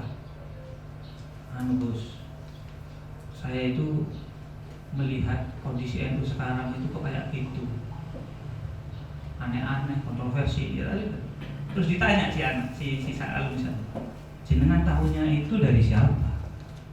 Ya banyak Gus, di HP, di media sosial. Terus kemudian ditanya lagi, saya tanya, sebelum sampean punya pandangan itu, sampean tahunya Nahdlatul Ulama dari siapa? Tahunya dari ayah saya itu pernah jadi pengurus, juga dari kiai saya. Langsung Gus Nawawi itu bilang, sudah, kalau sampean ingin di NU, kembalikan pengetahuan sampean tentang NU kepada kiai sampean dan kepada ayah sampean. Wis tidak usah dilihat yang ini. Kalau di sini, sampean nggak akan menemukan yang baik. Setelah dia omong gitu, nangis dia merasa salah. Karena tadi yang pernah disampaikan gurunya tertutupi oleh saya. Maka di forum ini saya mengajak ya kita melihat NU itu jangan melihat yang gitu. Nah, kita melihat NU bagaimana kita berkhidmat untuk menampilkan Nahdlatul Ulama ini semakin terlihat lebih baik. Dan itu akan lebih mulia. Kalau sama NU ribut dengan itunya, saya yakin juga para masyarakat tak kerasa orang kita ribut kayak gitu. Kami sampaikan di PCNU Kabupaten Pasuruan, Ketua PCNU menyampaikan Kiai Nur Mutamakin, tidak usah ribut-ribut ambil urusan khidmah yang penting. Bagaimana kemudian menampilkan Nahdlatul Ulama. Jangan melihat PBNU lah, urusi tempat kita. Kenapa? Wajah PBNU akan terlihat di ranting Nahdlatul Ulama. Begitu saja. Kalau rantingnya bergerak, PBNU akan terlihat dari ranting itu. Tapi kemudian kalau semua cuma dibawa ini urusannya cuma mandang gitu, nggak melakukan apapun, tetap Nahdlatul Ulama akan tetap berkaya gitu. Hari ini, saya tak lihat progresnya sangat baik sekali. Orang melihat Nahdlatul Ulama tidak seperti kemarin. Coba sampai buka lagi lah. Kalau kemudian di medsos sampai cari, PCNU Sragen itu punya 1 miliar setiap tahun, Pak. PCNU Sragen itu menghasilkan 1 miliar setiap tahun, bukan dibantu oleh pemerintah. Hari ini Nahdlatul Ulama itu sebenarnya mandiri sudah. Mandiri. Kami di PCNU Kabupaten Pasuruan mendirikan ITSNU itu mandiri. Ya banyak kok. Sebentar lagi kami lihat lingkungan sekitar sama di Probolinggo akan bergerak yang luar biasa. Kabarnya sumber asih ya.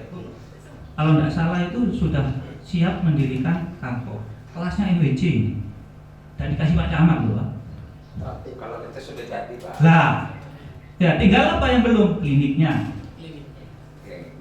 Kan gitu. Tinggal kemudian jenengan mau bangun apa? Fasilitas-fasilitas yang untuk kemaslahatan umum. Itu akan lebih baik. Fokus pemikiran kita bukan pada ribut pada ini. Ya, jujur saya walaupun di media center di PCNU tidak pernah kemudian ayo buat sesuatu untuk mereaksi serangan terhadap. Enggak penting. Pentingnya apa? buat pengajian yang banyak, disuting sebanyak-banyaknya, dilempar semuanya ke medsos, insya Allah semua akan melihat itu. Wah, itu akan lebih keren loh, Pak. Coba manfaatkan teman-teman yang muda kayak gini. Wah, itu keren hari ini. Ayo, siapa yang punya kajian, syuting dengan teman-teman itu, masukkan medsos. Medsos kita coba kita hubungkan antar medsos teman-teman kita, maka kita akan menjadi kekuatan yang luar biasa. Loh, cuma kita kan gak kayak gitu. Terus kayak abai terhadap hal yang kayak gitu. Kalau jenengan kemudian melakukan sesuatu, semisal hari ini, pampangkan yang bagus, ambil fotonya yang bagus. Itu penting hari ini. Karena anak muda, non saya milenial itu sukanya kepada medsos memang. Diakui atau tidak sampai nolak maupun tetap di sana. Maka ayo manfaatkan betul teknologi ini untuk kebaikan, produksi yang sebesar-besarnya. Mungkin itu yang disebut Nahdlatul Ulama sesungguhnya. Sudah tidak pada fokus pada ribet urusan. Kalau sampai mau lihat kontroversinya NU itu ya, ayo kita buka semua mulai dari berdirinya NU sampai hari ini, wah banyak.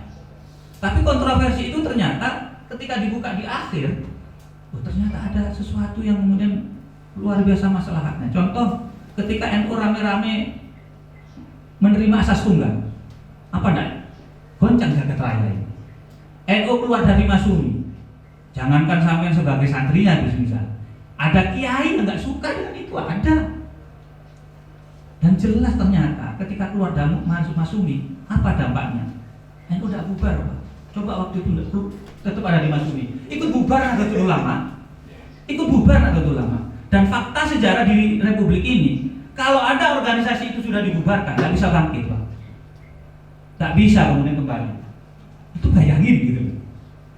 Termasuk gagasan tadi, Ukhuwah Watoniyah, Ukhuwah Basyariyah. Itu gagasannya melampaui masanya itu. Karya siapa sih? Karya siapa saya tanya? Nahdlatul Ulama. Coba kita lihat remahan-remahan kebaikan-kebaikan itu. Dan menurut saya lebih banyak sih.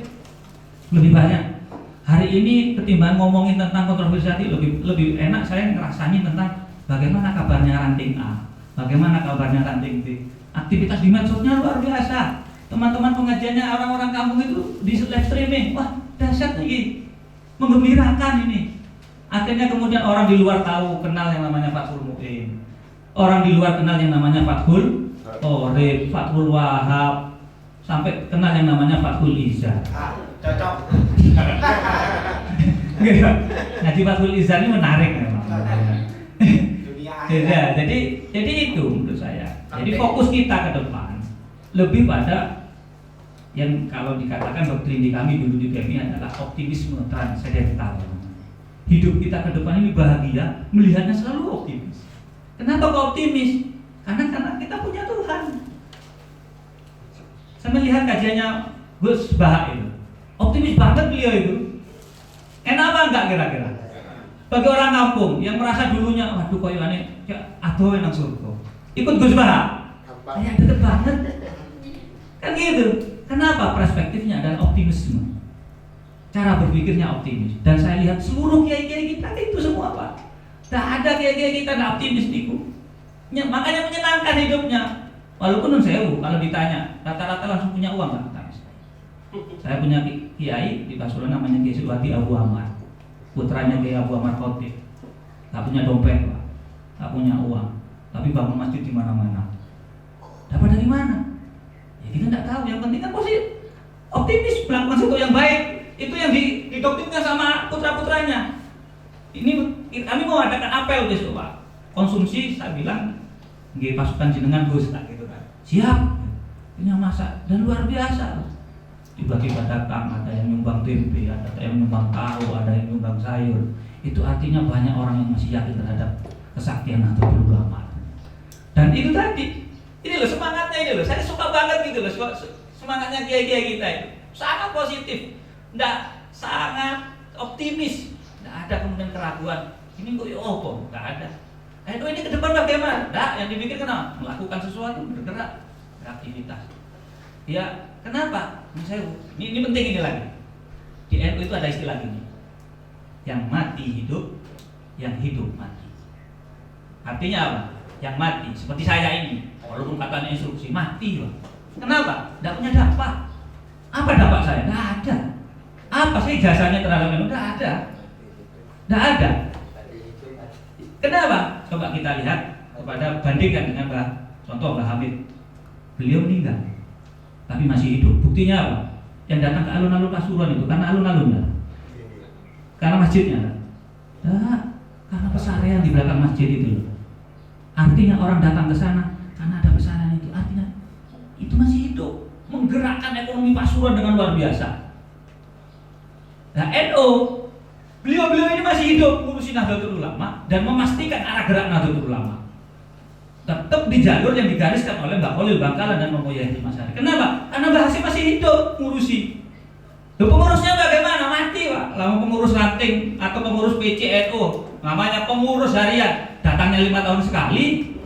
Sampai mau bayangin kemudian PCNU bergerak terus berdampak. Lalu datangnya nunggu kalau ada rapat, kalau ada kegiatan-kegiatan seperti, atau ya tadi tuh pengurus 5 tahunan, kalau tidak dijadikan panitia marah. Kenapa? Karena sudah menjelang. Atau pengurus ranting yang tiba-tiba kehilangan stempelnya. Itu ada loh. Saya tidak ngomong di Probolinggo, ngomong di Pasuruan saya. Mau konferensi, ketika suruh buat surat mandat, tak punya stempel, itu tak bisa organisasi kayak gini. Dan itu masih jalan organisasinya. Ayo sampai pakai logika organisasi kayak gini, tak bisa. Kenapa? Karena ternyata yang meninggal ini masih hidup untuk kemudian barengi. Dan ini yang saya katakan, nanti yang membuat Nahdlatul Ulama ini akan semakin bergerak. Ya tinggal kita saja, kita itu untuk mau mati, yang kemudian tidak bergerak itu seperti apa? Kalau menurut saya, ketika beliau ini masih mendampingi, ayo kita aktif juga. Iya. Untuk apa? Mengemban amanat tadi, mengemban amanat itu. Justru kalau kita mau ya kayak mati gitu ya, ya tadi aktivitas kita ya harus ngapain? Termasuk kayak gini ini. Kalau saya bayangin, kalau saya pikir logika ya nggak masuk akal, Pak. Tahun hari ini saya juga harus menyiapkan apel ke kader yang kedatangan sekitar 1000 kader. Terus kemudian kalau dipikir ya malam minggu harusnya libur, nyantai-nyantai di rumah sama anak gitu. Itu kalau pakai logika. Tapi bukannya pakai logika, kita kan pakai hati mikirin di NU itu. Apa? Ya cari barokah. Mungkin dengan saya datang di sini, saya dapat keberkahan sehingga putra saya, itu ya saya bayangin, putra-putra saya menjadi anak-anak soleh, itu saja. Sederhana, ya udah dijalani semua perintah ke sana kemari, siap. Apalagi kalau dengan menghadapi beliau-beliau itu, para gawakis, aneh-aneh itu Pak perintahnya. Aneh-aneh, tengah malam tiba-tiba ditelepon. Anda ini begini ya? Bayangin kan? Oh terus Gus, gak berani. Ya wes, monggo. Walaupun kadang ya jenenge yang di belakang istri itu, nggak ada mana yang saya gitu. Ya itu saya sampaikan, dia harus bersabar lah urusan dengan Nahdlatul Ulama untuk apa? Berkah, mencari berkah. Aneh-aneh. Insya Allah kalau kemudian semua cara berpikirnya kayak gini, NU ini menjadi pengawal peradaban. Tapi kalau kemudian kita menjadi pesimis, melihat kontroversi itu, dan saya pikir ya kontroversi itu juga tidak akan begitu ngefek terhadap NU. Terbukti rezim Orde Baru NU dipinggirkan sepinggir-pinggirnya. Ada nggak madrasah dapat bantuan dari pemerintah? Ada. Zamannya Orde Baru, tidak ada. Sampai melebel, apalagi datang dalam acara pendaftaran PNS pakai songkok ada tulisannya NU. Pertama yang nggak lulus. Tapi apa? Madrasahnya hidup semua masih ya. Malah sekarang ketika banyak kader-kadernya sudah naik tingkat, malah kewalahan. Ada madrasah malah bingung. Loh kok bisa? Karena cara tumbuhannya adalah bukan buat dirinya, titip kepada kader-kader. Wah, keren dibebani banyak hal kader-kadernya yang di atas. Itu sama halnya membuat kader-kader yang kita di atas itu memaksa hidin dan kemudian korupsi. Kenapa? Terlalu bergantung. Jadi gini perhatinya kerang. Kita punya kader yang jadi DPR, jadi pejabat, dari apapun, tetap biarkan mereka melakukan kegiatannya. Kalau mereka adalah kader, pasti tidak usah ditanya. Elit, ingat udah pasti kayak itu. Tugas kita, bagaimana kekuatan kemandirian kita. Saya masih bayangin, pernah ada kabar di PCNU Banyuwangi. Banyuwangi itu dapat hibah PCNU-nya 16 miliar. Dahsyat Pak. Ya, cuma mengkhawatirkan. Kenapa? 16 M itu tidak sedikit loh dari dana hibah. PCNU Pasuruan itu dapat 3 M dari Pemkab melalui Kesbank. SPJ ini sama ini. SPJ ini. Kalau sudah musim-musim bulan Februari Maret ini, gelisah Pak. Kenapa? Musuhnya BPKP melakukan audit terhadap pemerintah, kan gitu. Kalau ini auditnya nggak beres, nama NU yang ke bawah. Apa kita mau bergantung kepada APBD kalau sudah kayak gitu? Kan gitu. Perspektifnya maka apa? Perspektifnya adalah ayo kemandirian kita kembangkan. Dan hari ini sudah banyak kok yang sudah mulai mandiri. Habis itu bagaimana? Biar kader-kader kita yang jadi pemimpin itu ya harus ingatlah dengan dirinya sebagai kader. Kalau tidak ingat, ya kita doakan ingat. Loh itu saja, loh kesannya positif terus loh orangnya. Iya nggak? Coba ada nggak yang nggak positif gitu mikirnya? Positif terus. Beban masalah apapun selalu optimis beliau-beliau ini. Ya kita doakan ingat. Ya sederhana. Coba sama lihat dalam ngajian-ngajinya kiai kita ada yang kemudian begitu negatif menyikapi banyak hal. Nah, positif terus semuanya. Makanya bahagia. Saya katakan enak di NU ini, membahagiakan. Kenapa? Lingkungannya positif terus berpikirnya. Saya tidak bayangin, jujur sama ketika jadi kader HTI, setiap hari saya akan menerima yang namanya huzul fikr. Karena halaqah mereka itu fokusnya kepada huzul perang pemikiran. Jujur lagi ngomong perang pemikiran. Ketika PKPNU dianalisis kawan lawan, dia pasti pusing gitu orangnya. Kenapa? Kok akeh musuhnya? Gitu. Karena tidak terbiasa. Nah kita ini kan enak, ini diajari kiai-kiai. Ya tetap lah, kalau ngomong waspada ya tetap. Tapi jangan keterlaluan akhirnya lihat kanannya, waduh musuh, kiri musuh. Kok musuh semua ini? Ya gitu kan malah cepat mati. Kiai-kiai, enggak. Ya, yang diajarkan kiai itu kita berpikirnya positif, aktivitasnya positif. Wah, inspirasi lah. Makanya kemudian kalau ada anak muda hari ini keliru mencari inspirasi ya, salahnya sendiri gitu loh. Sama itu ketika ditanya sama belajar ke agamanya ke siapa? Saya belajar ke Syekh Al-Mukarram Al-Bukliyah. Satunya lagi dari Syekh Al-Ustadz Al-Yutubi. Satunya lagi ditanya dari Al-Ustadz Al-Instagramiyah. Semuanya medsos semua itu. Sampai bisa tak kemudian merasakan kenikmatan ketika berguru pada medsos? Enggak, resah terus. Ya ayolah balik. Kalau orang Probolinggo, pakemnya Probolinggo itu di mana? Pakemnya. Kalau nggak gegong, apa itu? Ya wes kesana saja. Dan beliau-beliau itu kalau sudah ngomongin NU, tak pernah kemudian ikut-ikutan mikirin wah NU ini gini, enggak, positif semua ya gitu. Hanya kalau kemudian sampai resah gelisah, datang ke pesantren. Kalau masih resah dan gelisah, datang ke pesantren. Pesantren ini tempat yang menarik untuk kemudian menghilangkan keresahan kita. Loh, berarti sampean ini klenik. Loh, enggak klenik ini. Apa salahnya kalau kita merasakan menghilangkan kepenatan akan kerinduan kepada sosok ini ketika ini bukan klenik. Kita datang ke pesantren Wali Songo kenapa? Karena kita rindu hadirnya beliau. Kita ke pesantrennya Kiai Hasan Sepuh untuk apa? Kita rindu seperti sosok beliau. Maka pada saat itulah kemudian kita akan balik lagi lah kepada dan Nahdlatul Ulama luar biasa. Ya, sekali lagi saya coba ya mungkin di forum ini saya juga tidak mau menggurui panjenengan. Ayo kita bersama-sama melihatnya ya dari sisi positif. Kejadian-kejadian itu pokoknya yang ada di medsos itu semua ada framingnya. Ada framing namanya. Ada apa? Framing itu kalau kejadiannya sebesar ini wah, dimasukkan figuran. Cukup yang mereka inginkan aja. Itu hati-hati kalau di sini. Apalagi ada videonya kebayar. Saya pernah dapat video mobil tabrakan. Nggak ada lawannya. Langsung saya yakin, di jalan berarti AKJ ini. Buktinya ada mobil jatuh tanpa ada lawannya.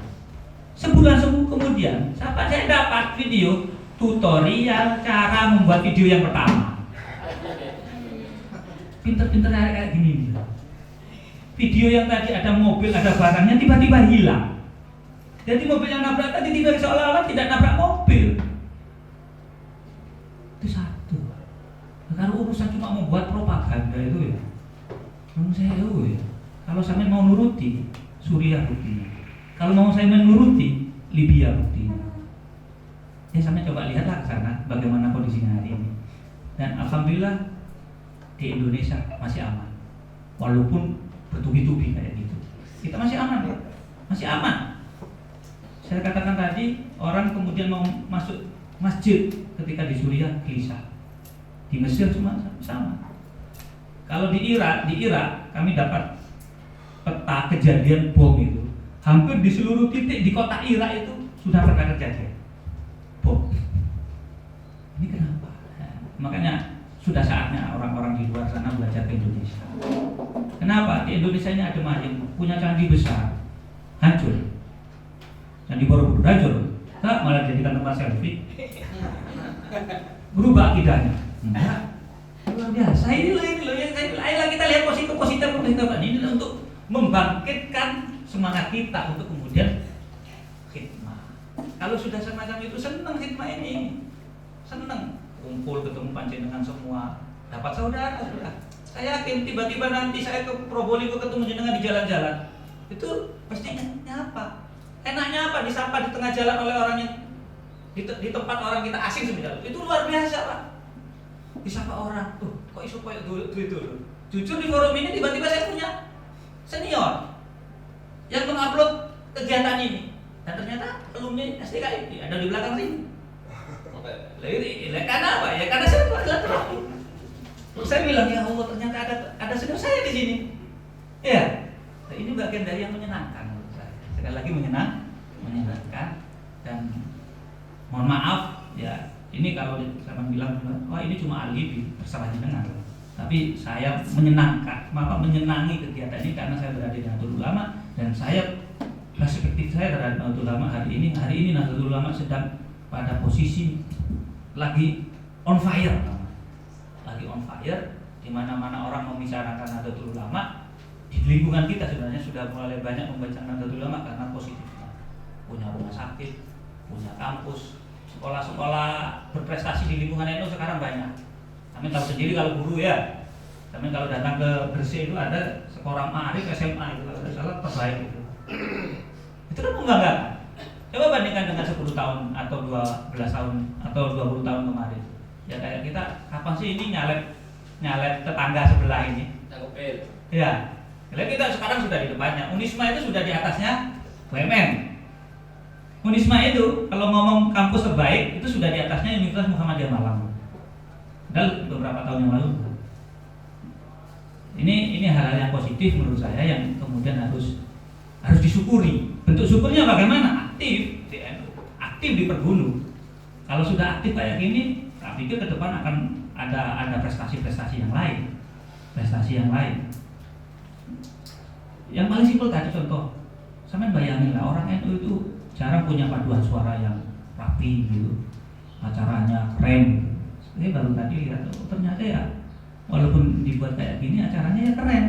Ada paduan suara, ada apa gitu. Walaupun kadang ya dilihat ya agak aneh, ada seragamnya nggak pas, sepatunya macam-macam. Nah penting lah itu, yang penting NU itu mulai rapi, mulai terlihat keren gitu.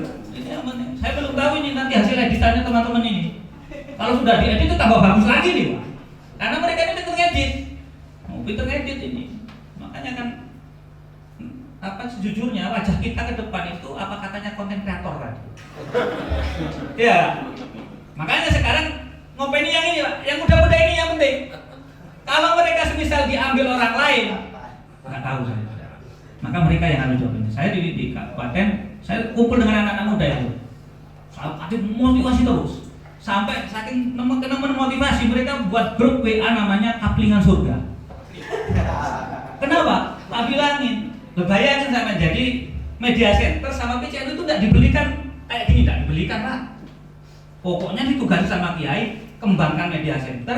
Kalau ada pengajian kalau bisa disyuting ditayangkan di YouTube. Terus sama mau tanya, undi alat Kiai. Kok channel menene santri sama Kiainya minta alat? Apa? Siap. Terus apa? Ya bergerak. Nah, ketemu apa di tengah jalan? Ya nanti di tengah jalan itu ketemu sendiri. Ya. Iya, Pak. Alhamdulillah saya bayangin, Pak. Pada saat itu 2019, channel YouTube kami itu cuma 36 orang subscribernya. 2019. Tiba-tiba disuruh membuat acara kayak gini macam-macam dengan perlengkapan yang apa adanya. Ya akhirnya ya nabrak-nabrak untuk menciptakan subscribe banyak. Saya bilang, saya doktrin semua anak-anak itu Kalau kemudian sampai tidak subscribe, awas lah. Jadi mulai meningkat. Cuma target yang tadi 1000, tidak bisa, tidak ngangkat-ngangkat. Maka terus konsepnya ganti. Ayo buat konten sebanyak. Dapat dari mana kalau orang lagi? Ya sewa. Sewanya dari mana? Ya urunan. Ayo sing sabar. Mulai buat. Sampai punyanya yang kemarin live streaming nggak nemu, kalah sudah. Ya sabar di sini kan. Karena teorinya di NU, lekus mentok, penat, ya istirahat Pak, istirahat dulu. Baru kalau sudah kepenatannya hilang, boleh gerak lagi. Dan itu disampaikan oleh Ki Abdul Rahman Sakur. Ki Abdul Rahman Sakur bilang gitu. Di NU itu aku semangat tuh kayak setiap hari. Tak boleh, karena ini menjaga peradaban. Peradaban itu kalau lari maraton, jangan paksakan lari cepat sama. Tiba-tiba di tengah jalan nggak nyampe sama finish. Apa? Ya dibangunlah iramanya. Kapan ya waktunya istirahat? Saya bilang anak-anak ya besok nanti dulu, baru nanti bergerak lagi. Dan saya punya keyakinan ke depan ini saya akan dapatkan bisa 2 kayak alat saya. Saya gitu, lu dapat dari mana? Aku yakin lah, penting gue yakin di sini ngomongin ya, kalau ini wes dengan kayak gini, sampai punya berapa ini? 1 lembar. Belum yang ini, Pak. Ini 1 lembar ini. Iya, jadi kita SMK, tulisannya memang broadcast. Sudah disiapkan kayak gini. Iya. Nah, tinggal sekarang punya podcast, Pak? Belum. Sudah mulai. Wah, harus kuat itu. Sudah, sudah. Ya, minimal ngalahin podcastnya Open the Door. Dedi itu ya. Masa kemudian tokoh-tokoh kita dihadirkan di sana saja? Ya cobalah dihadirkan di ruang-ruang kita. Ya. Sama putranya Yai Idris Hamid, cucunya Yai Hamid. Oh, itu antusias Pak ngomongin gini. Punya channel namanya Kopi Panas. Jangan cari itu. Itu siapa hostnya? Langsung Kiai Muhammad Nailur Rahman bin Idris Hamid. Sama siapa hostnya? Sama istrinya Ning Wida. Yang dihadirkan siapa? Ada Gus dari Lirboyo dihadirkan. Kalau perempuan jujur sampai bisa akses itu ngomongin tentang head. Dan itu banyak peminatnya hari ini perempuan-perempuan itu. Karena ilmunya head itu jarang lah disampaikan. Itu dikupas habis itu. Bahkan beliau ini punya channel sendiri pribadi. Kadang-kala beliau ini buat live sendiri. Langsung ada ngechat DM, langsung dijawab di forum itu. Ini harinya kita kayak gitu bisa, ini kita bisa kok. Ya kan? Buat podcast yang bagus, yang keren, disebar lah. Ketika disebar, menurut saya kecenderungan kita awal, kita lebih suka nge-share yang kontroversi.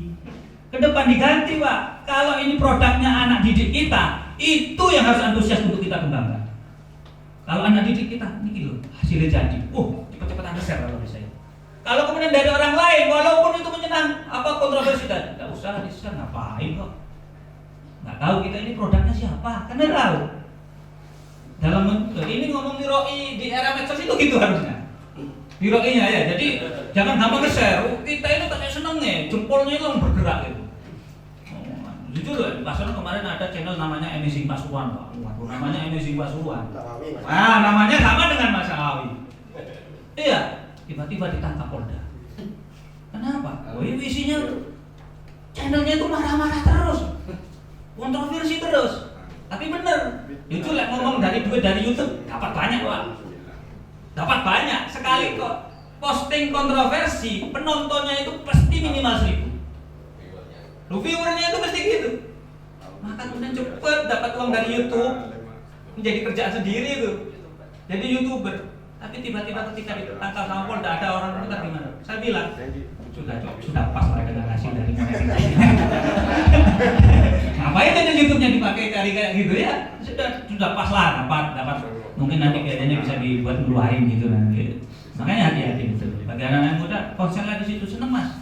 Enggak usah kemudian merasa aku cuma nyutingin itu oleh sama yang disuting itu pengajian oleh ganjaran pisan. Rois Katib Surya PCNU itu namanya Kiai Haji Muhib Aman Ali, sering ngaji di pondoknya Habib Taufik Pasuruan. Ngaji rutin, akhirnya perjilid gitu, ngaji Fathul Mu'in itu. Dan itu, hari ini Mas Muhib tadi malam, aku udah ada apa-apa ya, tapi udah apa, aku yang seneng ketika ini rame. Itu channelnya, wah kaya itu Pak, penontonnya banyak-banyak. Itu ya, jadi tak pikir ayo berpikir seperti itu. Tak pikir jenengan punya potensi itu, ngajar di syuting. Pede saja sekarang itu, nggak usah kalah dengan. Saya pernah ada channel isinya gelap semua, Pak. Gelap. Apa judulnya? Itu tadi situasi gelap itu dibuat judul yang menarik. 2 jam durasinya, petentok. Loh, yang nonton berapa yuk? 1 juta Pak viewernya Pak. Karena penasaran. Saya terus bilang, gila orang-orang hari ini.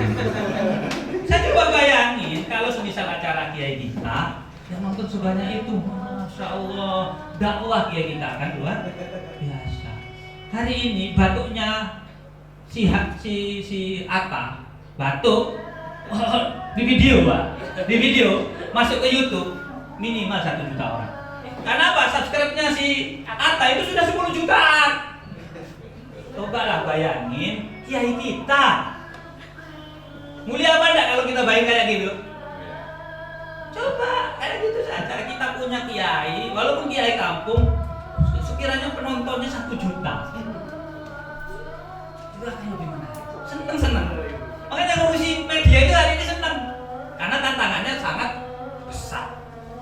Nah, ini yang bisa saya sampaikan. Mohon maaf, mungkin pertanyaannya tidak, jawabannya tidak memuaskan dengan semua. Karena saya bukan barang pemuas, Pak. Apalagi Ya. Wallahu a'lam bishawab. Assalamualaikum warahmatullahi wabarakatuh. Waalaikumsalam. Baik, terima kasih kami sampaikan kepada Ustadz Subadar LPD. Baiklah, dari sini kita bisa mengambil kesimpulan bahwa kita wajib mensolidkan NU, bukan mensulitkan NU. Bagaimana? Dengan mengembangkan kader-kader, terutama dari kader ranting, dengan cara selalu berpikir positif, inovatif, dan kreatif, sehingga tercipta NU milenial. Betul nih Bapak? Siap.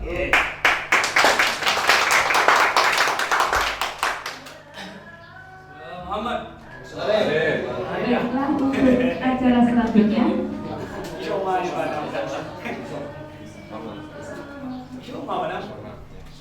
untuk acara selanjutnya yaitu Isoma, kepada peserta bisa habis Isoma langsung masuk 1 jam. waktu Isoma sampai 12.30.